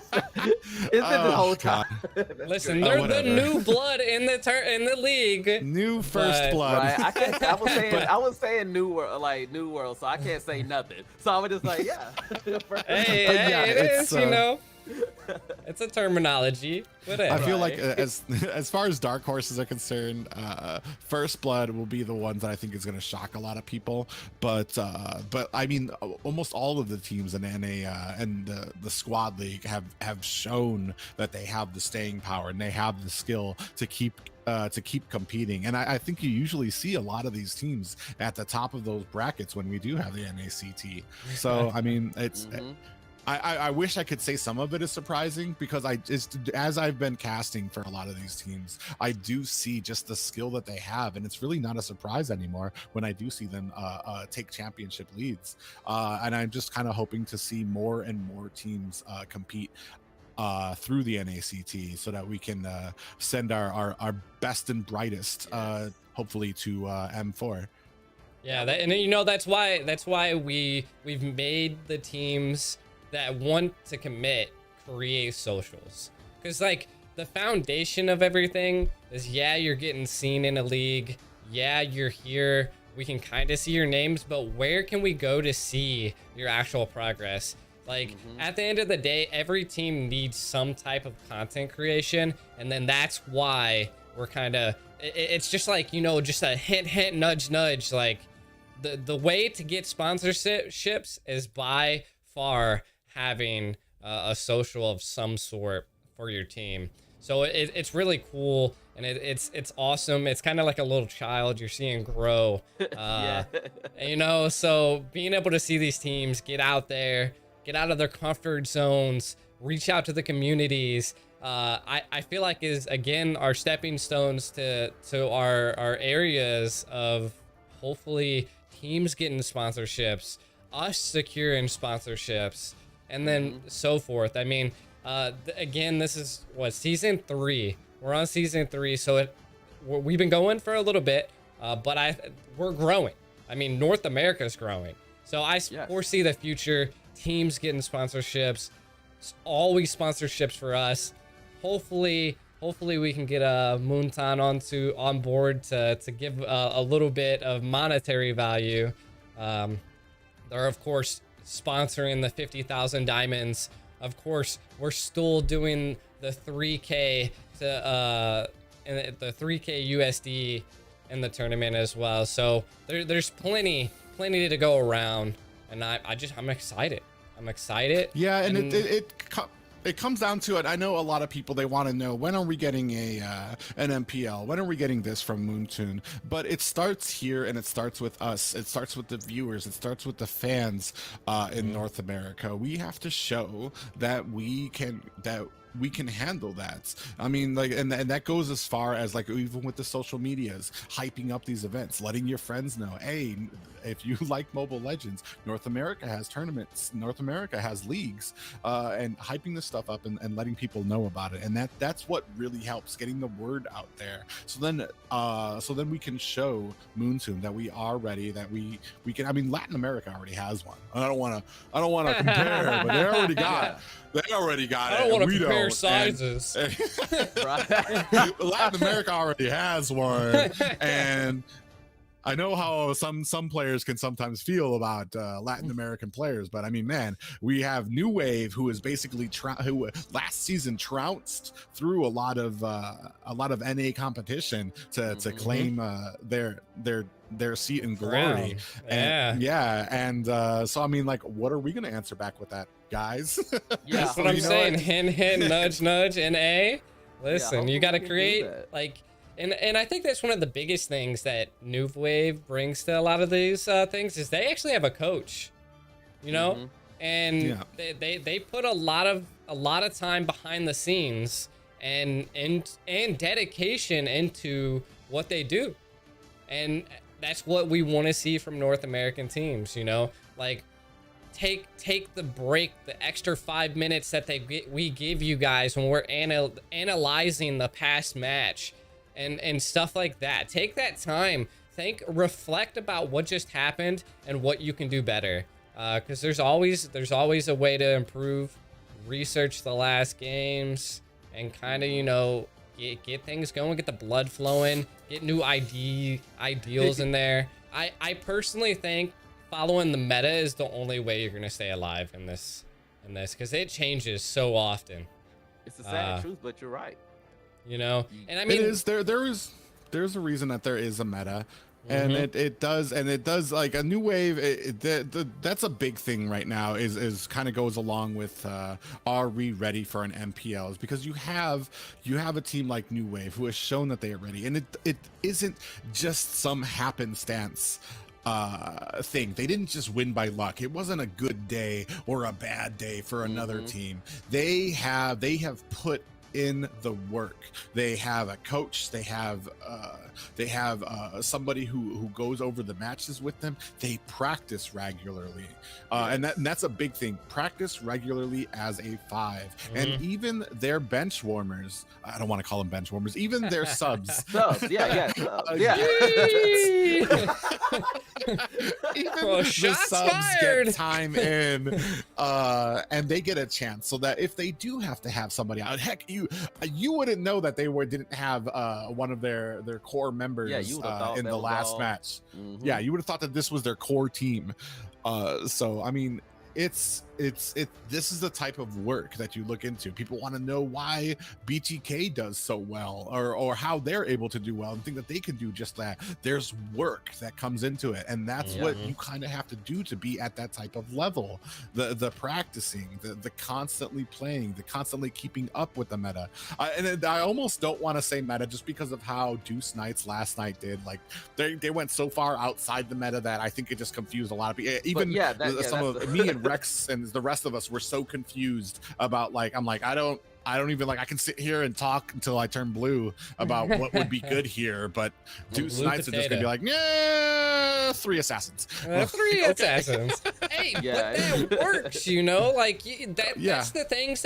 That's what, to be honest, like, and I don't want to go over it too much, but BTK going to M3, that's what threw like a loop into M3 is that they were just such a wild card. They just did stuff so differently, but they were so good at it. And that's what, I mean, just because you're different doesn't mean don't try it.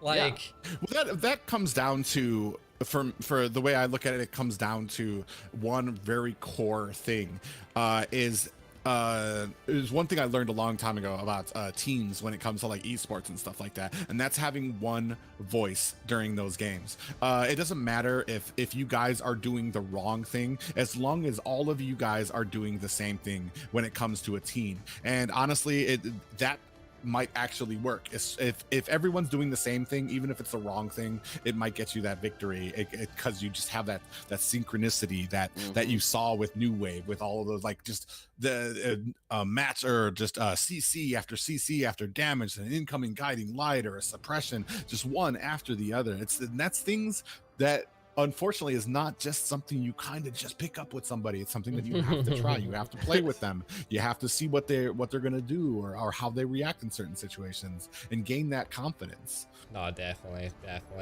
Well, it's gonna be about 10 minutes for the teams get together. So we're gonna just take a slight break to allow Private and Fursky and myself possibly use the restroom, recuperate from our crazy, breathtaking moments. And then we'll come back in about 10 minutes once our next teams are ready to go. So until then, we'll see you guys after the break. See you soon. See ya. There it is, guys. That is picture perfect right here. Middle, crack seeing hate.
American Squad League.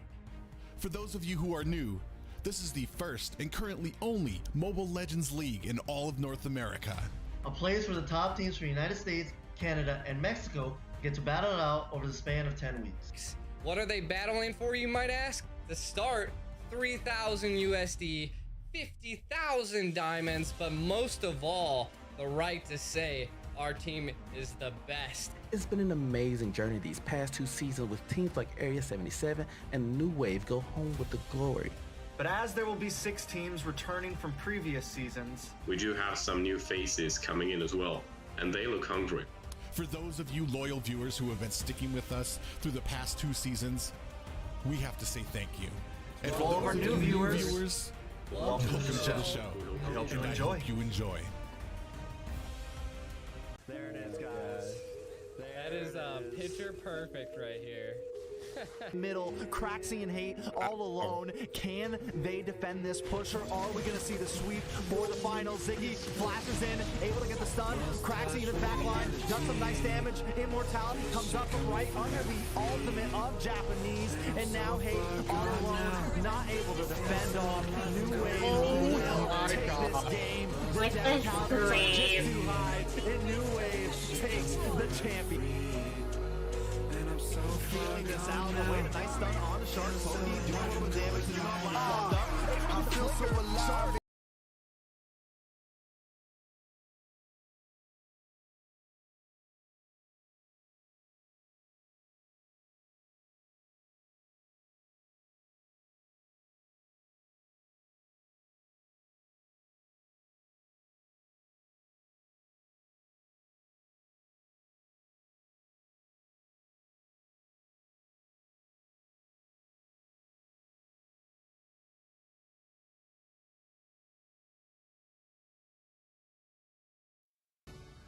And we are back. We are back. We are still getting the team slightly ready, but they're almost there. So we're going to be just kind of talking to you guys just for another minute here. And again, I want to reiterate that if you guys haven't already, make sure to check out our casters. Make sure to check out all of the teams. And if you guys are wanting to, you know, send us something in the chat, we're always willing to shout you out. We also have supporters for the YouTube. There's a lot of monetary stuff you can do to kind of help us grow, help the casters, and kind of control a lot of the back end side of things. I kind of want to go over again what is going on here. We're about to have the Simpsons versus team First Blood. So it's going to be underdogs versus veterans, you know, like Simpsons have already been here. First Blood, this is their first time around, so that's why we occasionally get them, you know, confused with New Blood. You know, I kind of rub off on the casters sometimes. You know, I'm a little hilarious, you know, and you know, sometimes, you know, names don't come naturally to me. But you know what we talking it's about. First Blood. It's First Blood is here.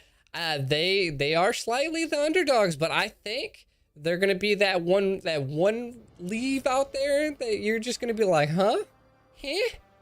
Like you said, the dark horse. This I can definitely see them being the dark horse of it all. Of like just slowly just going in under everybody's radar, but just good enough that whole time to where they're putting everyone on notice. And it's like, oh, they know what they're doing.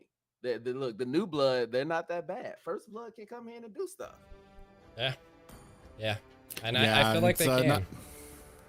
And not to take anything away from the Simpsons, we have a team that has been tried and tested and is coming in with a bit of momentum of their own, as they did have to go through the pre-qualifiers to get here as well. So they know what it takes. They know what they have to do in this league to be successful. And they're going to be going up against a team who is hungry, who wants what Simpsons already have put themselves through here last season. So we're going to see how these two teams can or how they clash into each other. I'm very interested. I'm very interested to see, especially with every single new team that we have up here at the start of this season. Not new, but every single game. I just like to see what we can do with the current meta.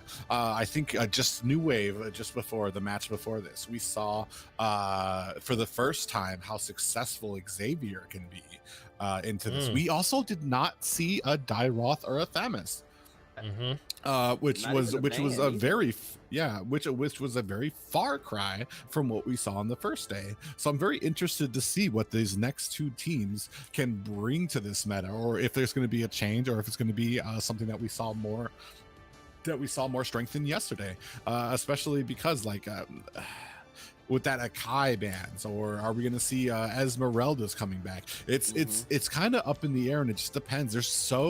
I feel like right now there are just so many scary heroes out there that like once you get done with that initial 6 bans, you're like, nope. Well, got like 4 or 5 of them out there. It's like, who are they gonna pick? Wow. Gulp. You know, that's the exact sound that comes out. Sometimes, you know, they do that to us, you know. They kind of they can pull out a gulp, or, you know, a chef kiss, or, you know. Yeah, you just mwah, you hear that and you know that something was just so good, it was done so well, or just seasoned to perfection. Yeah. And it's good to kind of talk about the heroes and the characters that people play, you know. It's just like the meta like has changed so much, you know. We're seeing there could be a strategy that a team's just constantly invading you in a jungle. There could be a strategy of a Franco. That one hook can change the game. But then you also have the synergy of teams that put together between an Xavier, a Beatrix. We've seen that. Ballmon with a Lolita. Like, just like both of the slam downs, it can get hectic, you know.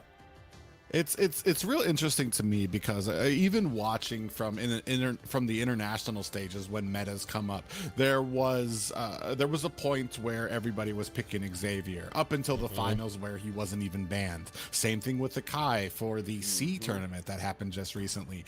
Kai was pretty much a name brand. He was getting picked throughout the entire thing except for the finals where they didn't even bother to ban him. And it's so interesting that's what I like seeing in NA too, is I like seeing the different answers that these teams have for these certain picks, especially when you see like the Dyroth, the Thamus, the Uranus. We're starting to see I am liking that we are starting to see a bigger pool hit the XP lane right now, because it used to just be first team to get Esmeralda into that first pick, and that's basically where to go. You might get a Dyroth in there, sometimes you get a Uranus, but now we're seeing Thamus get into the mix. I kind of want to see Lapu in there again, because I know he did just recently get a buff as well, so maybe we might see something with that coming into play. But there's just so many heroes, so many different roles right now where there's so many heroes and things that they can do. Oh yeah, it's like I don't like that it's changing with them updating a lot of putting out a lot of live patches during the tournament season. I wonder how this is going to affect the furtherment of the tournament. I wonder if the jungle changes that's going to be happening, or different characters getting buffs or nerfs, if things like that, if they patched in or put in live throughout this tournament, how will that affect the play? How will that affect these characters and how people use them or don't use them? Because we've been seeing a very frequent use of people either getting nerfed or buffed or getting adjusted, as they call it, or things like that. And it can be big to team comps, especially at this level of play, where if they do something that dramatically changes, you either have to stop using that character or stop using that tactic, stop using that jungle tactic, or stop using a certain gold lane tactic. You got to stop it. And I wonder how these teams, especially in a league, you know, here, is going to do it. So I'm very excited how to get this going. Yeah. And without further ado, we're going to be starting into the game now. You saw that kinda so excited. salty. You saw that bang. Definitely want to see what they're gonna bring here. I think I am a 4 for 4 right now with 4 my for picks. 4. Yeah. Sheesh. So I'm not gonna talk Potato about last King, game. eh? Right? Not putting my faith in no one else. and here we go with the 0 and the heavy anticipation that this tournament lobby brings with it. What will be the first ban? I don't know. The lobby's gonna make us wait. Right? The long 0 second. The long 0 second. Valentina, Xavier, and a Wan. Very, very good first ban. I just find her so annoying to deal with. It's so hard, especially with certain team comps, to be able to get out of the way before she can get her ult, and then just leaves your team in the dust. And then yes, the typical Ling ban, just such a high wall. He's for me, he is like the technical player's dream. Yes. We've seen it with so many players that have that ability on him. He's just better to get out of there, come in with that Tempest of Blades, and then be able to catch all of his swords and then leap back onto a wall and get away. Probably like one of the top 3 most frustrating things to deal with in this game as a player or a team. Yes, he's very high skilled, but also like his skill is rewarded. Those fast fingers are very rewarded. Oh wow, okay. Was not expecting that ban, but he can still. Yeah, very interesting. Could be targeted. Yeah. Yeah, I would assume it's a little bit more targeted, especially that tank choke can just be such a frustrating thing to play against, with the ability for him to get in and isolate a member of your team with that not with the Jeet Kune Do, with the dragon kick, I believe. Yeah, dragon kick, and just be able to isolate somebody of your team, and it's very hard for you to go ahead and get back and collapse onto him with that. So and then the Jeet Kune Do with how much he bounces around like a monkey, it's so frustrating to play against. So I mean, and they probably have something in mind here, which is why they're going ahead and taking that out, and probably have done their research on the newcomers here in First Blood. Yeah. No, and I do you think again? There it is. I was hoping. Oh yeah. I was hoping they didn't let the Kai go through again. Like you know, get rid of the Kai. Wan's already out of there, and now you know. I mean, the first bans are the regular metas. Get them out of there. The next 2 bans are when you start targeting and helping your own team. And there goes the Karina ban. We still do have the Lance. We still do have that Xavier open. Eve has been a primary pick. And then, like we were saying before, we have those very sought after XP laners. But we do see that the Simpsons go ahead and pick up Xavier. It's a good pick. Yes, Really good mage. And a Eve, like I said, we've been calling this out. They have been a staple in today's games, both of these characters. Yeah. It's kind of like you normally you would see a lot of Kagras, but we're not even seeing a lot of Herb recently. I think with Xavier's ability to shoot across the map with his ultimate, it just makes him more viable. So much more utility you can get out of Xavier, not only for your team with the speed boost, but you have CC locked down, and you also have, like you said, that overall snipe. There's that dang Franco. We do see that the Grok and Neve being picked up here. Grok is just such a strong pick. Unfortunately, we didn't see him last series, which is interesting because I still do consider him a very strong pick. He was on the list of nerfs for the most recent update, but I still feel like he is so strong. And I think we saw that with Area 77 yesterday with the amount of CC that they put out into one composition. He's still, in my book, one of the stronger roamers that you can have. And again, another Balmon. We've seen him in the meta quite often, at least in the esports scene. Just he's able to control a lot and be able to sustain very well. Yeah. It's been very surprising on one hand to see the Bauman so oftenly picked, but when you think about it, especially with that lethal counter and retribution, he offers something that no other hero does, and that is just a huge gap of damage that he can chunk off of objectives to that you would be fighting for, whether it's a lord or a turtle or something like that. You have to compete with like almost 6k worth of damage that he can do at one time, and it's going to be very hard for any other jungler to be able to like fight him over those types of objectives. Yeah, we do see First Blood take a Beatrix, and again, I mean, even though she's received some nerfs, once again, like we've seen New Wave absolutely go 14-0 with a Beatrix. Ooh, that was a crazy game.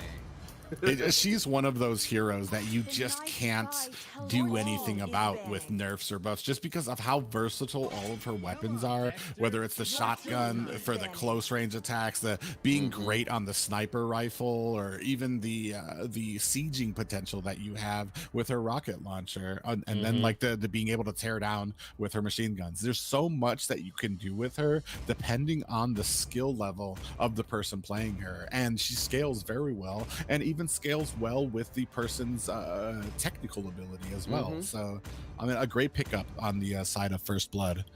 Yeah, and I mean, I see who this last. I'm a little confused about the Esmeralda ban. I'm not quite sure if they believe the Grok's gonna tank, or they're gonna possibly pick something that counters her, or that doesn't, or that, yeah, vice versa, that she counters. Yeah, it's interesting too. They banned the Boxia as well. The thing about Esmeralda right now is I feel like at this current meta, she actually has counters now, which is very surprising to how it was last season. So to ban that out, I mean, there might be something very specific that they are going for. And then they do pick up the X-Borg jungle, something we have not seen since last season of the Squad League. Yeah, and he didn't receive a buff or anything like that, but if they pick a Dyroth, this can be, yeah, they're switching around. Wonder who's gonna land on for sure though. The Simpsons team's still looking better to me. Yeah, I am liking the draft of the Masha. Still looking better. So now we have a Masha pick into it. The interesting thing is that X-Borg, we have seen how NA plays the X-Borg into tankier compositions. They like to be able to put up that front wall, have X-Borg get the stacks on, and then you're doing tons of true damage onto it. We've seen it before in comps that we thought were too tanky to have an X-Borg on the team, and they were actually out damaging the competition. So, I mean, it's a smart pick if you know how to use them. Me personally, I have no idea. For some reason, I've tried using X-Borg in that capacity, and I was sorely mistaken in how easy it would be. So my hat's off to these guys who can use them like that. And then we do have the Uranus pickup, which I believe is going to be going into a Masha, which I haven't really seen too often. I'm not really too sure how well Masha goes into a Uranus, just because of the auto attacks. Yeah, and you never know in this and that's also an interesting pick that they're going with a jungle emblem on X-Borg. I mean, he really needs help in the jungle. I'll give you that. He does. Yeah, that's something needed for sure. Yeah. Well, that's obviously. I mean, there when it comes to jungle emblem versus assassin or fighter emblem. I mean, jungle emblem's going to win out when it comes to rotations, and with these types of team games, that's the most importantly. But we are starting out now and going to go see how well Simpsons can put up the fights into First Blood. Oh yeah, we see. Look like Uranus is up there top in their back line, so we want to see how they're gonna play. He's just gonna try to get the minions out, try to be a slight annoyance. But everyone is playing, honestly, seems respectfully. No one is like crazy invading, so it might be a little more of a slower start this game than the past game that we had. Yeah, we do see that Franco was refused from the from annoying the blue buff of First Blood, then going ahead and going down to bottom lane to go ahead and put a little bit of harassment onto Beatrix. But we do see that the rest of New Blood is closing in on Simpsons here. Will they be able to get a pick off here? And it doesn't look like it. Just a little bit of damage coming on there. Oh, a hook misses just wide of Joy Boy. And Memory actually coming down here to steal a little bit of the jungle. Yeah, it seems like they're trying to be a little passive in what they're going here, but we almost had a solid engage there. You know, that was like put me right on the edge of my seat there, Frisky. That was very close and looked like they were going to do it, but they all, and at the same time, both teams decided to back off. They lost the jungle creep. Let's not go ahead and supposedly get someone with the first blood off right off the bat. Yeah, and you know, one of the Go ahead. first things that I haven't been seeing a lot of, especially with the Masha plays here, is that they're does he make it out? A lot of damage came down. As Lurie Wow. is going to be able to get away there. Back to what I was saying though, I have not seen the Masha roam as much as she used to in her previous bouts. You know, in the last patch. Yeah, well, you saw a lot of roaming Masha coming from just because they used her as a roam, but like it's there's just better picks right now. We do have a little bit of engagement over here at the turtle. Simpsons tries to get it down, but it is picked up by Joy Boy with that grok. A lot of damage from that spin. Is he gonna be able to get away? A ton of damage. It does take him down, and unfortunately, Fallen is the was he the first blood or was it restart? It was Restart. definitely First blood went to the Simpsons. Okay, not to be confused. Yeah. First Blood is showing that they're contenders, man. They're absolutely being aggressive and securing kills really well. Yeah, and if the one person you want to get the first to get a kill is their tank is Joy Boy. That would be the one person on that team I would want to get that kill. You don't want to start feeding off any of their stronger or heavier picks right off the bat. So if anybody was to get that kill, going to him, I wouldn't count that as something that's too bad, you know? Yeah. And most definitely. Yeah. A little bit of an engagement here onto this bottom tower, putting some damage out. Guiding Light misses just wide of restart, and a hook does land on the Joy Boy, putting him in the range of the tower. Not sure if the team is actually going to be able to do something here. Real world manipulation comes down onto Hella and Cold World, and now they are focusing down onto Fallen, who does go down. Memory uses that to his ult to take down I believe that was Cassandra who died, but actually he didn't get the kill on it. R did. The Beatrix got the kill while Memory was ulting through that. G. Yeah, man, the aggression and the control I'm seeing from First Blood is just quite amazing right now. What do you think is this? What do you think's going on, and what's going through Simpsons' mind right now, Frisky? I think they're getting a feel because, like I said, we've been seeing them play a lot slower. This game in general has still been going slower than the others. I think they're also just getting a feel for this as a new playing against a new team. So I think that even though they're getting these earlier kills in, I think they're not letting that sweat them. I think they're just trying to get a feel of how they play, how aggressive they can get in these moments. And then once mid-game hit is when we really see the Simpsons show how they play. I can see that coming on here, you know. And I mean, I think we're gonna probably see, hopefully, the Simpsons put in a little bit of pressure, but they do get a hook onto Uranus there. Yeah, and unfortunately, I don't think that was a misplay by Uranus. I believe he was there with a purpose of making sure that the team had the time that they needed to be able to take down that turtle. And then you see down at the bottom that a red buff actually taken away from the side of Simpsons, as Memory is pretty much having his way in their jungle. Yeah, this is looking rough here. And I mean, it could come down to what possibly items we're building here. So let's take a second. Oh, but hold on. Exborg. Yeah, we have engagement at the middle. Ari, Exborg with a lot of damage on there. Fallen does take down Beatrix and is trying to get away. Memory with a lot of damage, but isn't actually able to put enough of it onto Fallen. And they do lose one of their members without cause right now. and it is still going, man. Look at this Masha's aggression. He is able to snipe him down. Mantap actually might be in the trouble here. Does get another bit of a hook from Helena. Catches restart. Mantap actually might be in trouble here. Does get taken down, and this looks like I believe that was 2 for 2 kills in total, but. Man, a lot of action happening here, and they're just continuing on with it. So people just need to be a little bit more careful of the bushes that they're going into. Yeah, and I want to say the biggest thing that they're being aggressioned on, you know, on Simpsons sides is that they're having to deal with this rock and the Axborg's true damage. They're just absolutely getting monstered, and we can kind of see that they're trying to build and counter a lot of the physical damage that is currently going on here. So what's your take on it, Frisky? Yeah, I'm looking down and you're seeing that they, like I said, they are trying to build for it. They're getting healthier and healthier. You just saw a little bit of damage there. Joyboy does get a stun onto them. Cassandra is taken down. Helena actually might be in trouble into the face of a wall here. Mantap coming in to provide some support for the mid, and Joyboy goes ahead and scares off the rest of the team as they're going to go ahead and head down to maybe take down Fallon, who might be a little bit unsuspecting.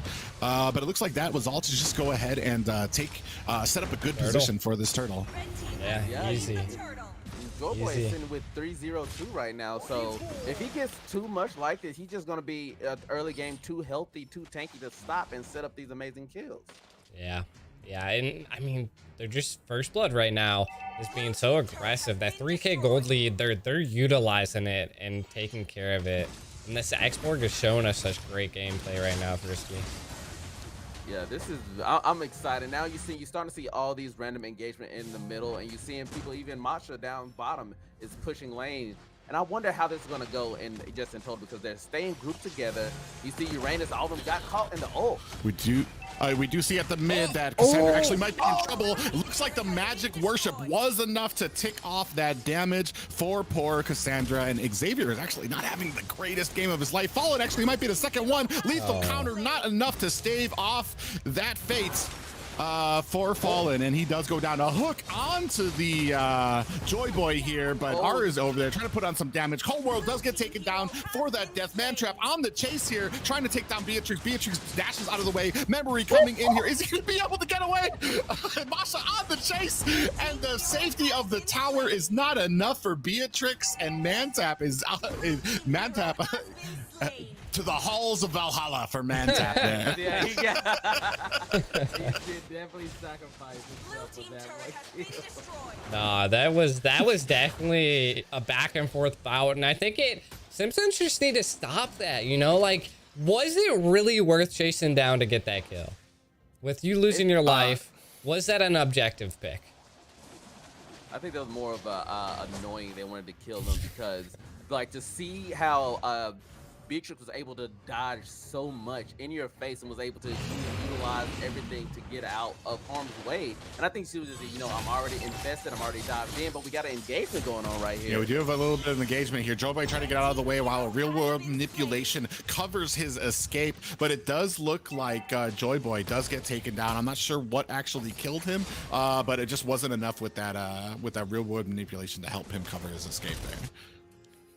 You see the circle in top. They look like they getting ready to either set up for a Lord or they're gonna actually collapse in on this top lane right here. But I'm curious of what's gonna happen. Yeah, they are setting up for a Lord right here. It doesn't really look like there's much that Simpsons is going to be able to do to stop this. We do see a little bit of a fight going on down here. Luffy does get taken down, but I'm pretty sure that is the cost of doing business to try to get this Lord and provide a little bit of a distraction. Mobile Legends just turned into an exchange. Yeah, that's literally what a fair trade for it. You get a buff, you get buff minions, you get basically what feels like another champion on the board, a good wave push. Oh, Memory caught in between the legs of that blue buff. Gets hooked out by Franco. He's actually doing very well right now with these hooks. But they do, Simpsons do have a Lord coming in, and it's all up to them on how they're going to manage these waves coming into their towers, and a Lord now marching its way down to their base. Yeah, and Team First Blood is actually showing some really great contendership here. I mean, they're absolutely controlling this battle against the Simpsons. Yeah, you see they look like OSP, they look like they're trying to set up for something, but we see Franco just staying up there, and I think that's not a good idea. I think he needs to go ahead and get with his team.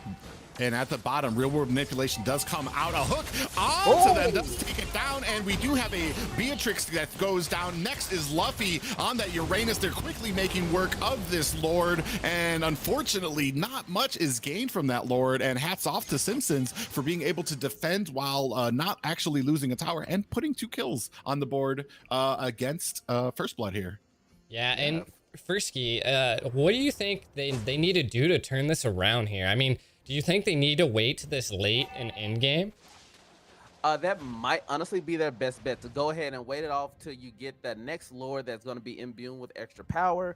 You already going to have you got this line of, hey, we're here, we can hold off, because even though you force push into your base, you're going to force them to engage on you, and be able to get those hooks on the towers, as we just saw, can definitely change the complexion of the battle. So if they can do that a couple of times and isolate just a couple more times like that, I think they're going to turn this around. Yeah, we do see Memory and Joy Boy hooking on to Fallen here. Will that be enough to take him down? It's not looking like it right now. He is safely able to dash out of the way. Pretty interesting to hear. A Guiding Light comes out just to kind of clip off Memory there a bit. But with the items here, a surprise here is Cassandra actually went for the went for the Talisman first, rather than going for the Clock of Destiny first. Same thing on the side of Cold World, who went for that Malefic Roar first before getting the Blade of Despair. So this could be a shocking amount of damage for them, since they just got those items now. It could be a shocking amount of damage that could be coming in the way of First Blood right now. So hopefully they are ready for that when these next engagements come off, because they're going to be hitting a lot harder right now, are the Simpsons. Oh yeah, and I mean, the Beatrix is picking up Demon Hunter right now, so she's also going to be hurting. It's just the mid game is going to be who can burst who first.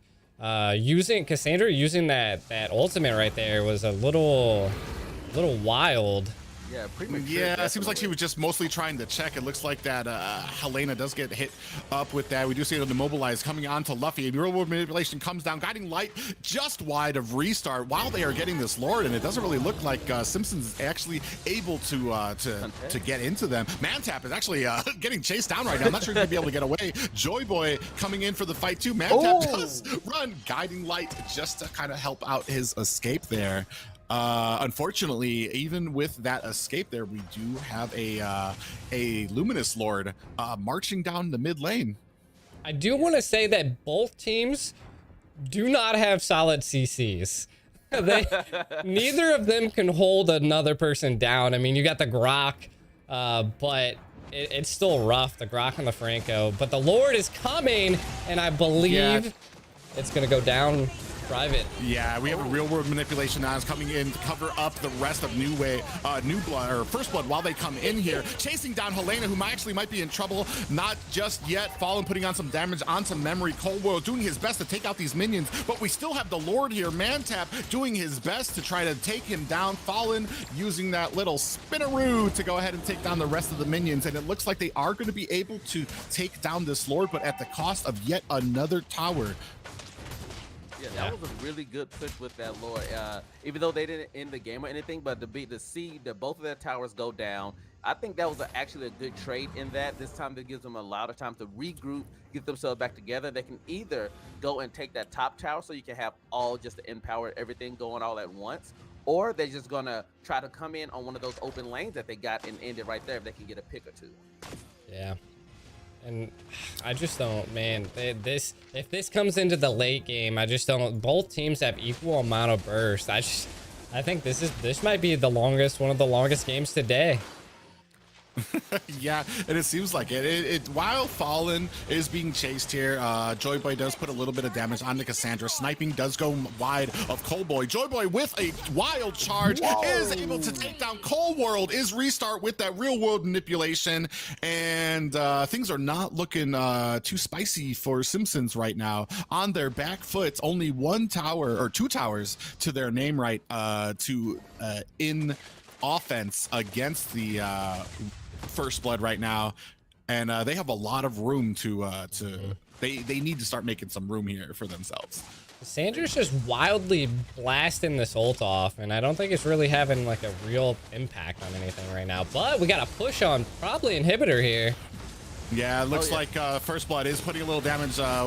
Does look like a guiding light, puts a lot of damage on it. Ari actually might be in trouble, getting chased out by Mantap. Mantap's gonna try to get away here while we have Fallen spinning into Memory and Joy Boy. Looks like they're gonna go ahead and try to regroup onto Mantap, who isn't gonna be getting away here. Oh, still actually doing a real world manipulation, comes out with a guiding light. Cold World with some damage on there. Masha does eventually go down while Fallen is actually able to get away.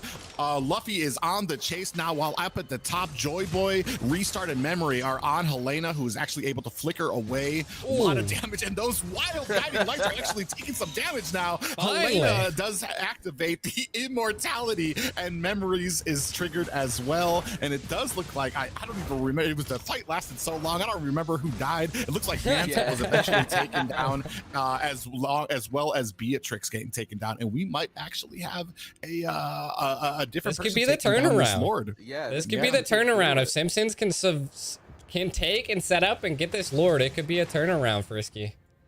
Yeah, like I said, Beatrix took that first fall in that fight, and then, like I said, it lasted so long that she was able to come back right when the fight ended. Just to let you guys know how long an in-game fight happened, and she was able to come back. But it looks like they're going to have the chance to capitalize and get this Lord. And those last two items that they're getting, you can see they started to build offensively. Oh, there's a whole nother fight just happened. Yeah, that looks like another real world manipulation comes down. It looks like Helena does get stunned by that wild charge and is going to be taken down. So we do have a 1-for-1 trade, but there is a Lord on the side of First Blood that is going to be coming down here. And unfortunately, Luffy is going to be up quicker than, well, actually, no, they're pretty similar cooldowns right now. So it is going to be a 4v4 going into this this next Lord push. And it looks like they are trying to match up these lanes and the minions. If First Blood can get the lanes matched, I think they have a chance to possibly end it in this go. Yeah, because they're definitely going to be end up split off. And we see, I wonder if Cassandra's going to try to stay in the back with those random snipes like that. A very smart wall by Joy Boy to make sure that the Lord kind of matched up with that. And we saw Mantap trying to get onto the Beatrix. Beatrix quickly able to get away as the rest of Simpsons make short work of this Lord. Wheel World manipulation comes down. A lot of damage just got put down almost Mantap. Cold World goes down, and it does look like Helena is in the fold trying to put some damage onto them. Joy Boy and the rest of First Blood actually going to put on a lot of damage onto this Fallen, but it doesn't look like they can actually take him down. Another tower goes down. There are no more inhibitors taken. A hook goes on to Luffy, takes him down with a lethal counter, and the rest of First Blood is going to go ahead and disengage. I believe they accomplished what they wanted and probably lost just a little bit more than they wanted in that exchange. I definitely think they bit off a little bit more than they bargained for. Like I said, I think they didn't expect to lose that much in that fight, though they did get their main objective, I believe, was to get that top tower down. So now it's going to be all foot forward. They're going to take this, I believe, if they can all get in sync. But they're not going to, Simpsons, they're going to show you that they are here to fight. We've been seeing them hold off with a very strong defense. I think those last items that they built, it was defense for their team. So now that they can withstand these fights, their damage is coming on their side now. Yeah, this is the tides have turned, and I mean, you can kind of see that First Blood's having a little bit of a problem, but gets a hook on Beatrix.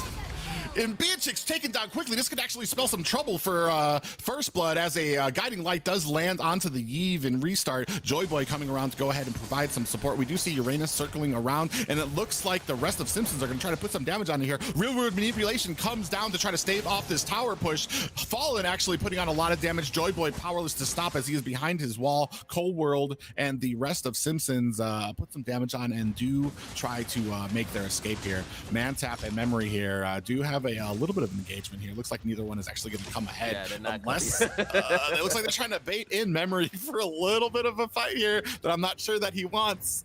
This could be a mistake for him. Joy Boy, unfortunately, going to be the one that checks that bush. He doesn't really seem afraid, able to very quickly get out of there. Uranus pushing in the bot. Is he gonna? No, he's not gonna ninja at it. Yeah, and then we do have a fight here.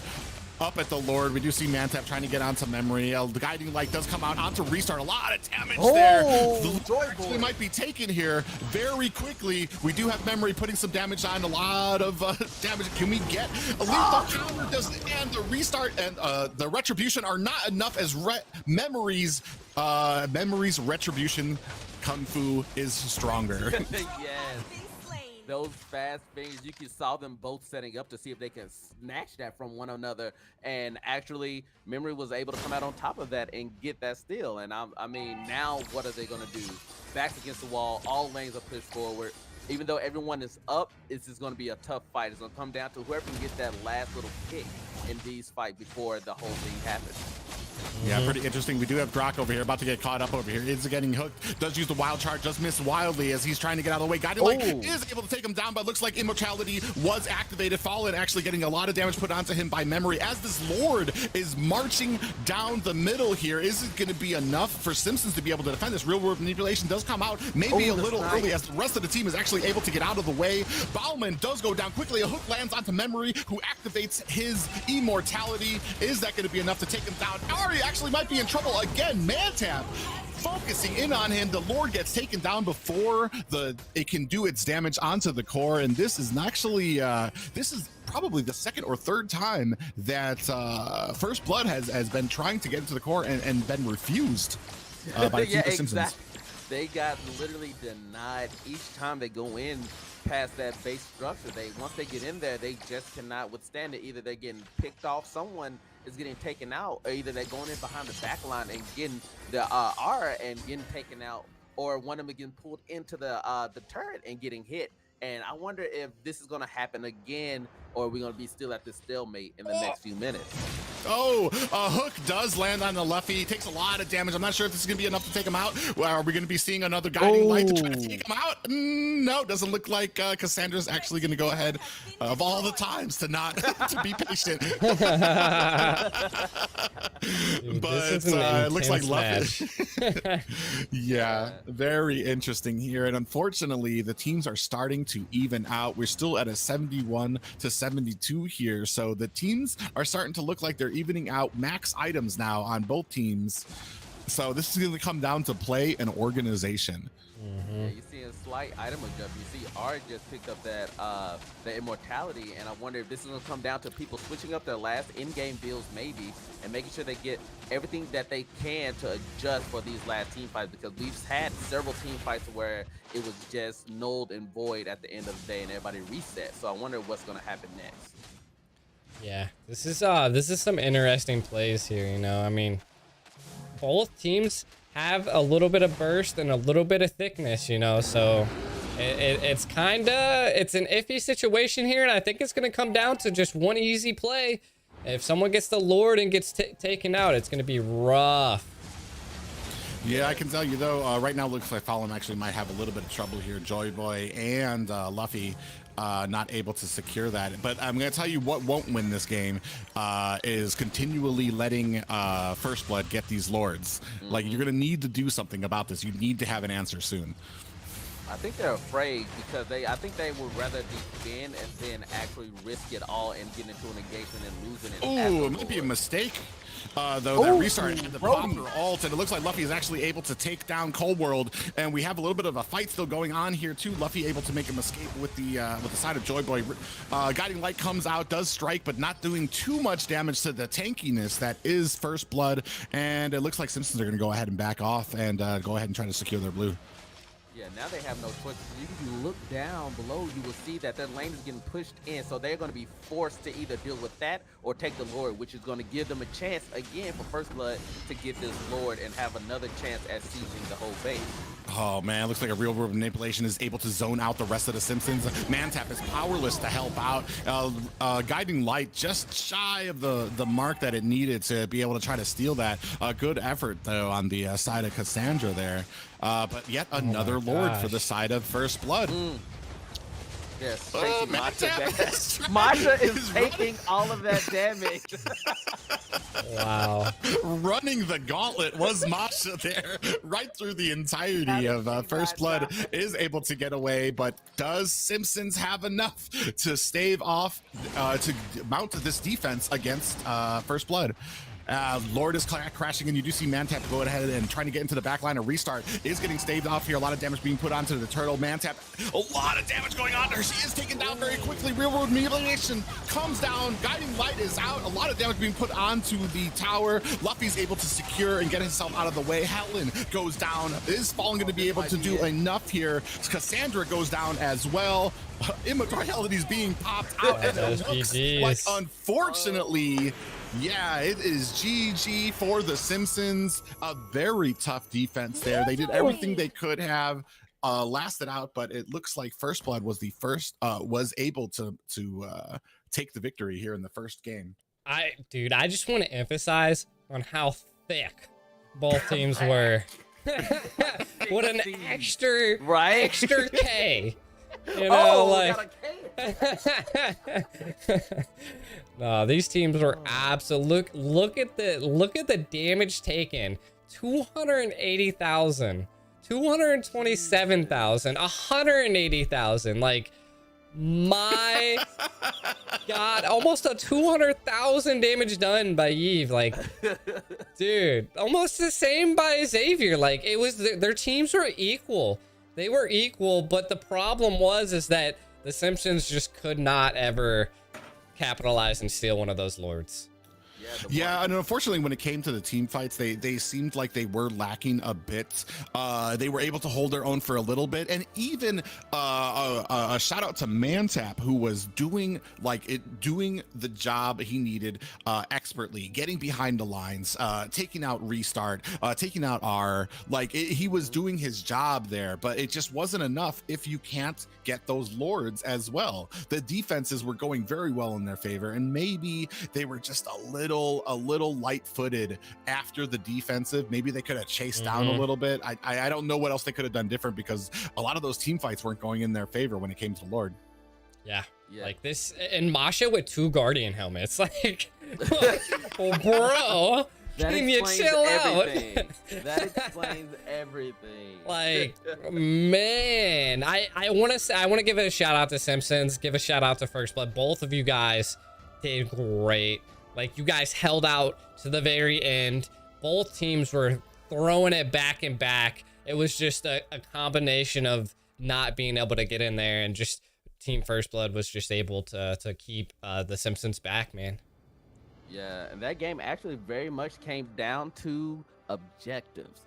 You saw that they were able to secure every lord, and then the one time they were able to get and engage themselves into a lord fight, they weren't able to get that retribution off to get it. And I think that was one of the things. It felt like their team movement, it was just a second or two behind what First Blood was doing. It felt like they were just a slightly bit slower when it came to team engagement. But as we saw earlier, when it was just picking off or doing separate things, especially with Mantap, he was able to do so much, getting behind the lines, take somebody out, or as we saw at the end of the game, to be able to engage and draw everybody in on them, but then be able to escape and cause a good distraction to have a whole team on you and not be able to kill you. That's a good thing to do. But I think just part of that early game, we saw that Cassandra didn't have a lot of kills. I think she, comparing their mage kills, was a big gap in kills. And I think that early game was just a little bit light on that, because at the end, we saw those random shots in the dark was actually doing something. It was actually doing damage, but it was. But the beginning and the middle phase, when she was doing that, she was hitting more misses than hits. I feel like the comp of the Simpsons with that Xavier, Balmond, Masha, and then I feel like a lot of that, what they had, especially against an X-Borg. Endgame X-Borg is just bursting down with true damage, bursting you down with all that true damage. I feel like it favored Simpsons in the early game, but there just wasn't enough in the early mid game to kind of capitalize on that. The farther we got into the late game, the more damage and the more sustain that they had picked up, and I feel like it wasn't doing enough.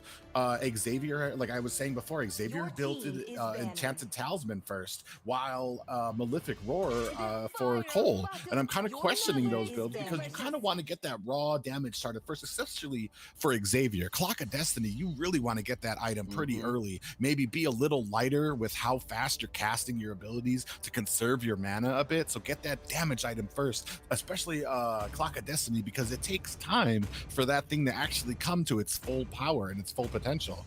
So maybe kind of think about your item choices a bit so that you can get that item spike earlier in the game, because the later, especially for that comp, the later in the game it got, I felt like they just didn't have enough damage to compete with the side of First Blood. Yeah, and I mean, we seen here, First Blood was tired of that Masha. First ban, giving the respect out to Masha. Mantap, just absolutely being aggressive and controlling the situation. So GG's. Wan ban, great. This, I think it's going to be a little bit of a different strategy coming into game 2, though. What's your take, Frisky? Yeah, I think I think you're gonna see more target bans that we already saw. Now we saw that Masha getting already picked off, but I think you're gonna see more target bans, and I think that this is gonna come down to if that like to the team comp, because it's both of these teams are very well skilled. They both are very well working together. They were moving as a team, both, no matter what. So I think it's gonna come down to this comp and how the synergization will go with how everything they pick out. But we saw how these bans are gonna go is what's gonna determine that. They also were tired of that Franco. Yeah, it's like they are targeting a lot of the highly annoyance that they were having to deal with. but does that allow the Simpsons to come out with another strategy that they have in their pocket? Go for it, Private. It's interesting because I usually try to vary away from trying to pick off too much of what I saw in the last game. I don't like teams like taking out the Franco and the Masha. I feel like you're kind of putting yourself in harm's way by like playing a game that Simpsons wants to play, because now you've shown that those things are going to be a problem for you, and I think you kind of open it up a little bit for Simpsons because you're leaving other things open right now, and man. Yeah, I mean, Karina, Wait, listen, they don't even want Karina. No, I mean that the Yves did such a good job last game. Like, MVP, almost 300,000 damage. You know, like blew me away in the damage meter. Absolutely, the sole person on their team controlling the fight besides Grok. You know. It's really interesting because we still do have an Oh my god. There you go. I blame myself. You thought it into existence. Yeah. The Blade match. Right. Yeah, it's interesting too because I do want to see. I mean, that was probably one of my first thoughts here when I saw that Eve pick is like, if you're gonna leave the Akai open, I hope you have a plan for it. Yeah. So I guess we're gonna see what they have. I don't know if now that I think about it, I'm pretty sure Jeet Kune Do, the last arm of the last bit of that Jeet Kune Do pops them up. So I think that might be enough to pop up Fallen from that spin on the Panda. So we're gonna see how that actually works out. Yeah. OG. Okay. Hey, hold up. so we did see this in the very first that the Simpsons did ban Show, but now true. Team First Blood picking up Show. Could that be Your team is a decision factor? We saw yesterday that when Deuce Knights had that up against. When they were going against Insomniacs, they had banned the Claude, and we were kind of questioning a Claude ban. But we saw what happened when Insomniacs got onto Claude. So maybe it's the same thing we're going to be seeing with this show. And we do see a Lilia pickup. I believe this might be around the first for the season of seeing Lilia up right now and picked. I mean, personally, from what I'm seeing right now, is that the Simpsons are looking a little bit better in the draft pick to me. What's your take, Frisky? Yeah, I'm looking and I was like doing simulations in my head with Lilia, because A lot of people will often get caught off guard in those later matches of where her orbs are that's doing that major damage once it's hitting. And I believe that could be a major turning point when these team fights kick in. And like I said, overall, it's definitely a better lineup. They had this Akai to go in to either separate or disengage a lot of these fights. So now I'm just excited to see what these last 2 picks are going to be from Simpsons. Yeah, it's pretty interesting too. Is it a troll or not? Look, right? We see these last few seconds, but okay. well, there we go. This looks more along what we've been seeing. Yeah. Oh, this is a solid pick. Your team is okay. So the carry is an interesting choice here. I do like that Simpsons did take out Lilia. They did pick up Lilia because it is one of the better counters for Akai, just the amount of slow that she can put on with her abilities, and if she picks up that Ice Queen wand. So they're gonna have a hard time First Blood to deal with Akai, and I'm actually pretty interested to see how they deal with what they are gonna do with it. They might do that. I can see Memory trying to eat Akai in team fights to get him in those few seconds to hold him at bay, or to get him away to spit him out somewhere to stun him, then everybody follow up on him and hopefully get that kill off. But we'll see how they play with that. This is, I don't know, man. I mean, from both of you, who do you think takes the dub off of Giraffe?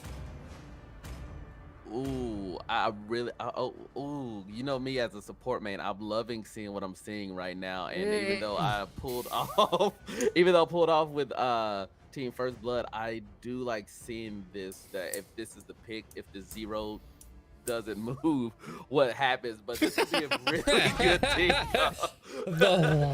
Yeah, I wasn't sure if the Matilda was going to be the final pick with how that zero was acting, but this is going to be an interesting game nonetheless, because both of these teams, seeing these different characters in here, is going to be not only refreshing to see how all these different characters playing, because it's not the same lineup we've been seeing throughout the tournament. Yeah, it's pretty interesting. While I am a fan of Matilda, she is gonna. I feel like Simpsons. I like their draft a lot more better. A lot more here, especially because First Blood. I see an issue coming with this carry and this Barats is that you're kind of stationary when you're putting on the amount of damage that they need to put on, and I mean, stationary kind of seems the name of the game on the side of First Blood here. You got the Eve, and hopefully they have enough disengage with Cho to be able to protect them, Cho and Grok to be able to protect them, but there's a ton of mobility on the side of Simpsons that they're going to have to compete with. So we're going to see how they match up here at the start of this match. Definitely. I wonder how they're going to go. Like, everyone, it looks like there might not be no one invade, but it looks like they're already setting up so that they can get the Wanderer right after they do their jungle. So I wonder if this is they're just gonna be able to give that up to them and just say no, or they're gonna run into a hole, run into a bush with 2 or 3 opponents and get that First Blood if the Simpsons will take it.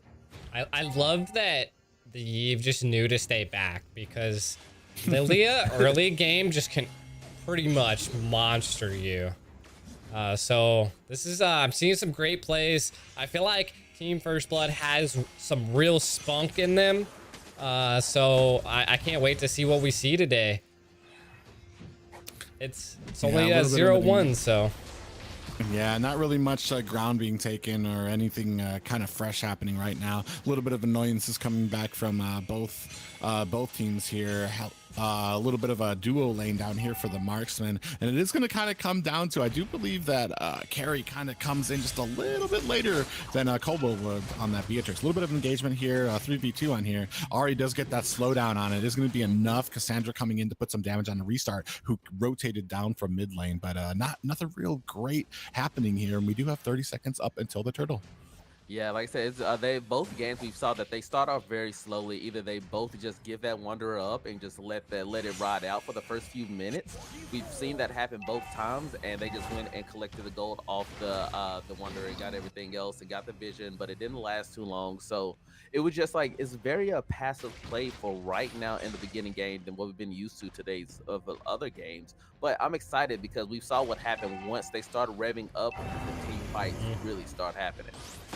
Yeah, it's going to come down to both teams getting the ultimates going. Uh-oh. See a We'll do see a 4-man little bit here. of- Yeah, 4-man here trying to cover up for a Kai who's going to be taking this turtle. And I don't think there's really much that First Blood is going to be able to do. We do see a real world manipulation come down on the Mantap, who is able to get away. Cassandra activates those black boots, and I don't think this is going to actually be enough to actually secure the turtle for them. And it looks like the rest of First Blood comes in, and it is secured by Fallon. We do see a wild charge come in onto Cold World, ulted by Helena. Cold World actually able to secure a kill onto Joy Boy, and a lot of damage actually coming onto Helena, who is actually able to get away. Luffy sneakily gets away there, and a good bit of momentum going for the side of Simpsons now. Yeah, to come out of that fight to be able to get not only you got the objective, but you also was able to get a kill, get that first blood. I'm sure that whatever doubt they were feeling that may have staggered them off that first game, that they're all fully confident now, because that was a very kind of decisive thing to do, that they was able to get the objective and get a kill and then disengage and have everybody reset. Yeah, and it looks like there's a little bit of a toying going on here by Joy Boy and Helena. It does get a kick. Dragon kick does come down there. Ari putting on as much damage as he can to Helena. It's not enough. Joy Boy going ahead and disengaging. Flying Eagle come down. Ooh. A Soaring Eagle, sorry. Restart does take down Beatrix, and Cassandra actually trying to put on some damage, but is going to have to disengage as Memory is coming up around the side. Wow. Yeah. Oh man, Cold World got taken down quite quickly there. That was a intense little fight that just happened right there. And now that Yves came in clutch. Yves came in clutch there. Oh yeah. Yeah, Restart has been showing that they are actually pretty phenomenal on this Eve with their placement and when their ult usage. We do see a little bit of damage coming onto Mantrap, who is able to dash away. Fallen comes in on that Akai. Black Boots have been activated. Might that have been a little bit too early? Mantrap is still on the Grok here, but Grok is going to safely disengage over to his mid tower, or to his tower in the back now. Yeah, it looked like he was trying to get that Uranus kicked into the tower to get that extra additional damage on him, but he was just slightly short. And Uranus, once he was undone from that, he was able to just disengage easily. Cold World actually might be walking into a little bit of trouble here. Ari put on some damage on Joy Boy with a dragon kick, and Helena a little bit too late. We do see Fallen coming in here with an ult, and is going to stun Ari into next week, and she's not going to be able to get away there. Unfortunately, Joy Boy not able to help there, and it looks like this actually might help them secure a turtle here. We do see a 3v4 coming in here in the favor of the Simpsons as they fight over this turtle. A little bit of damage comes on for Memory.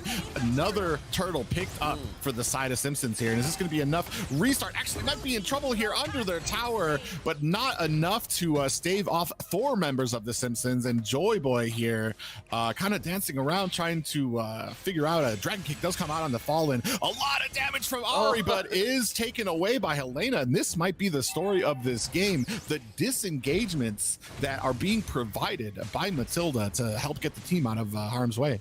Yeah, we've been seeing that happen a lot already. Matilda's being able to get everybody either into it and engage, or be able to get them away from it and disengage. And that might be the deciding factor for these early mid-game fights. Yeah, and then unfortunately, things aren't going too well for Memory. Actually, looks like they actually might be caught here, trying to get away here. We have him closing in onto Cold World, getting popped out. It actually might be the end of the story here. Luffy powerless to do anything here. Ari does take down Uranus, but as we just saw, Memory does get taken down, and a turret for the side of First Blood. What a snipe. What a snipe, dude. I'm sitting on the edge of my seat waiting for a sexy snipe just to plow.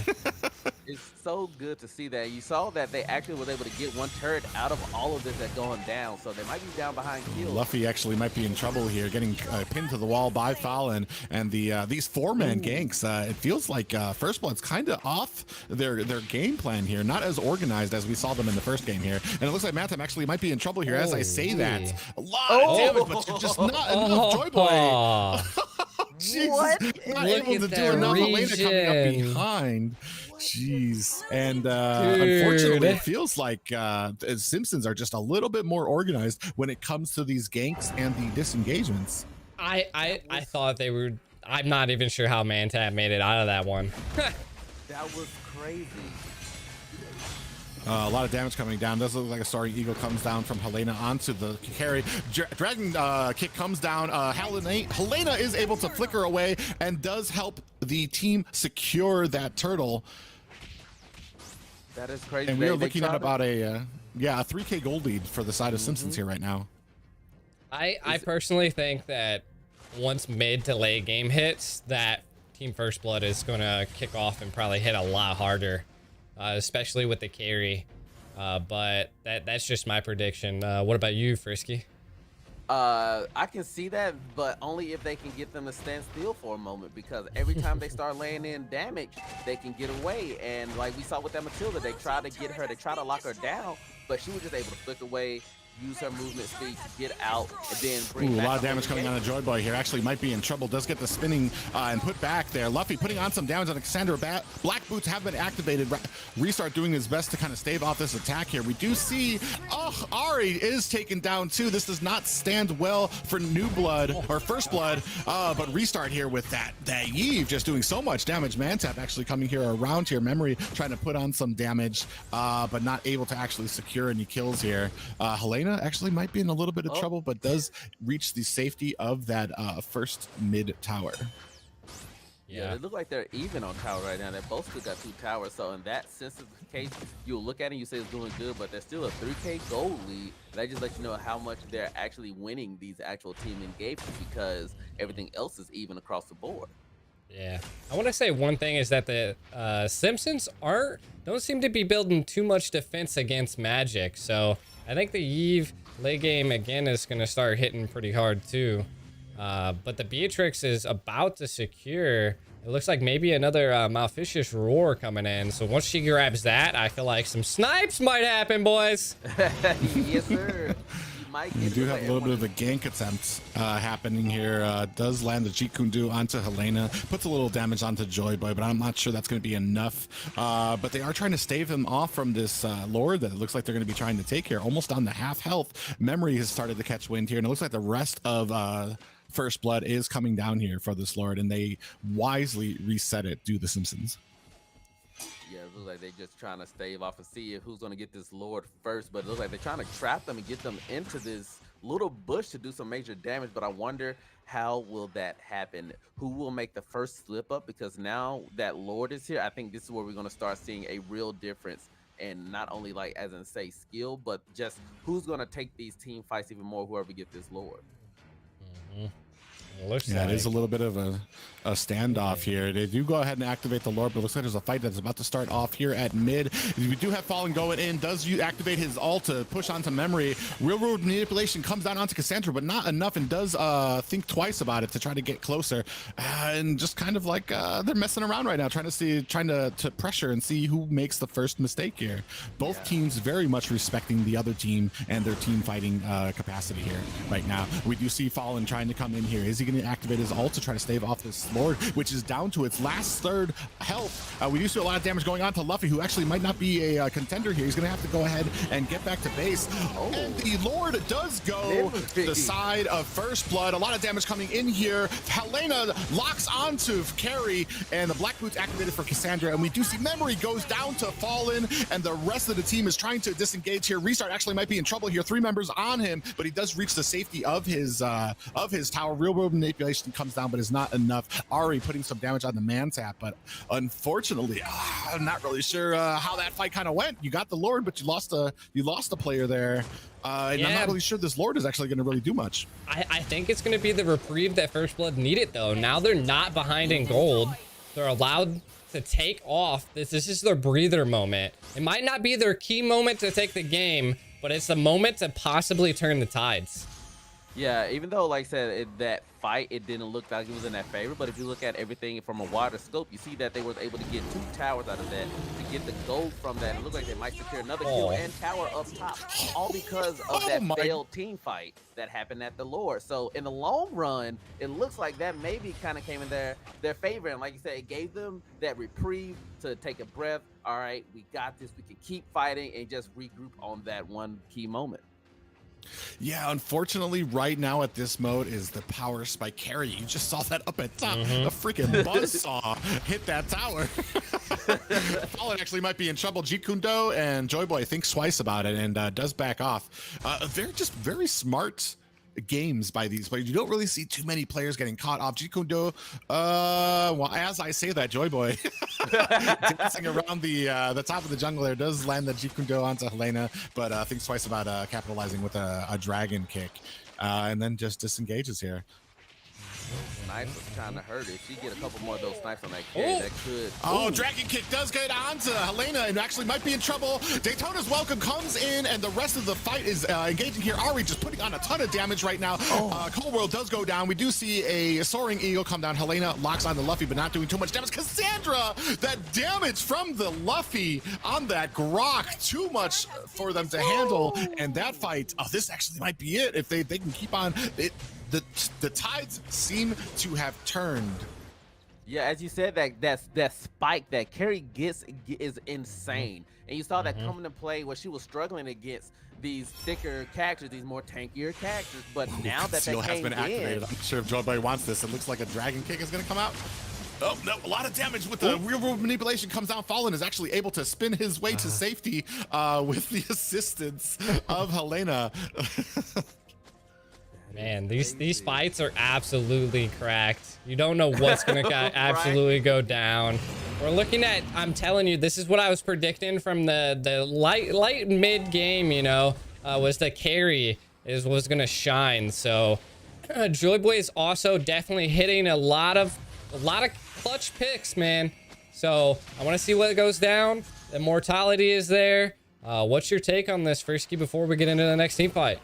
look, that's what I'm afraid of, because this team fight might happen right off the moment. You see Grok is pushing top, and I just love how they're using this. They're baiting out these team fights while still pushing the lanes, which is going to come down to, because now they're going to start engaging on this floor.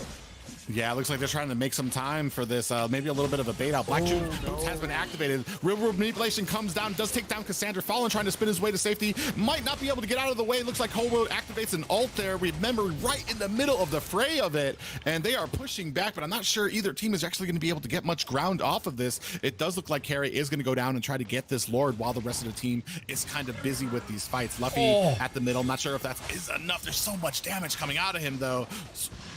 Soaring Eagle comes out. Daytona's welcome onto Helena. It does put her pinner against the wall. A lot of damage comes down, takes her down. Mantap is on the way out, trying to run away, and this might be the reprieve that they needed to go ahead and secure this Lord. That boy Mantap's like a NASCAR racer, dude. He gets into a little team fight, and then he just puts the NOS on, and he's out of there.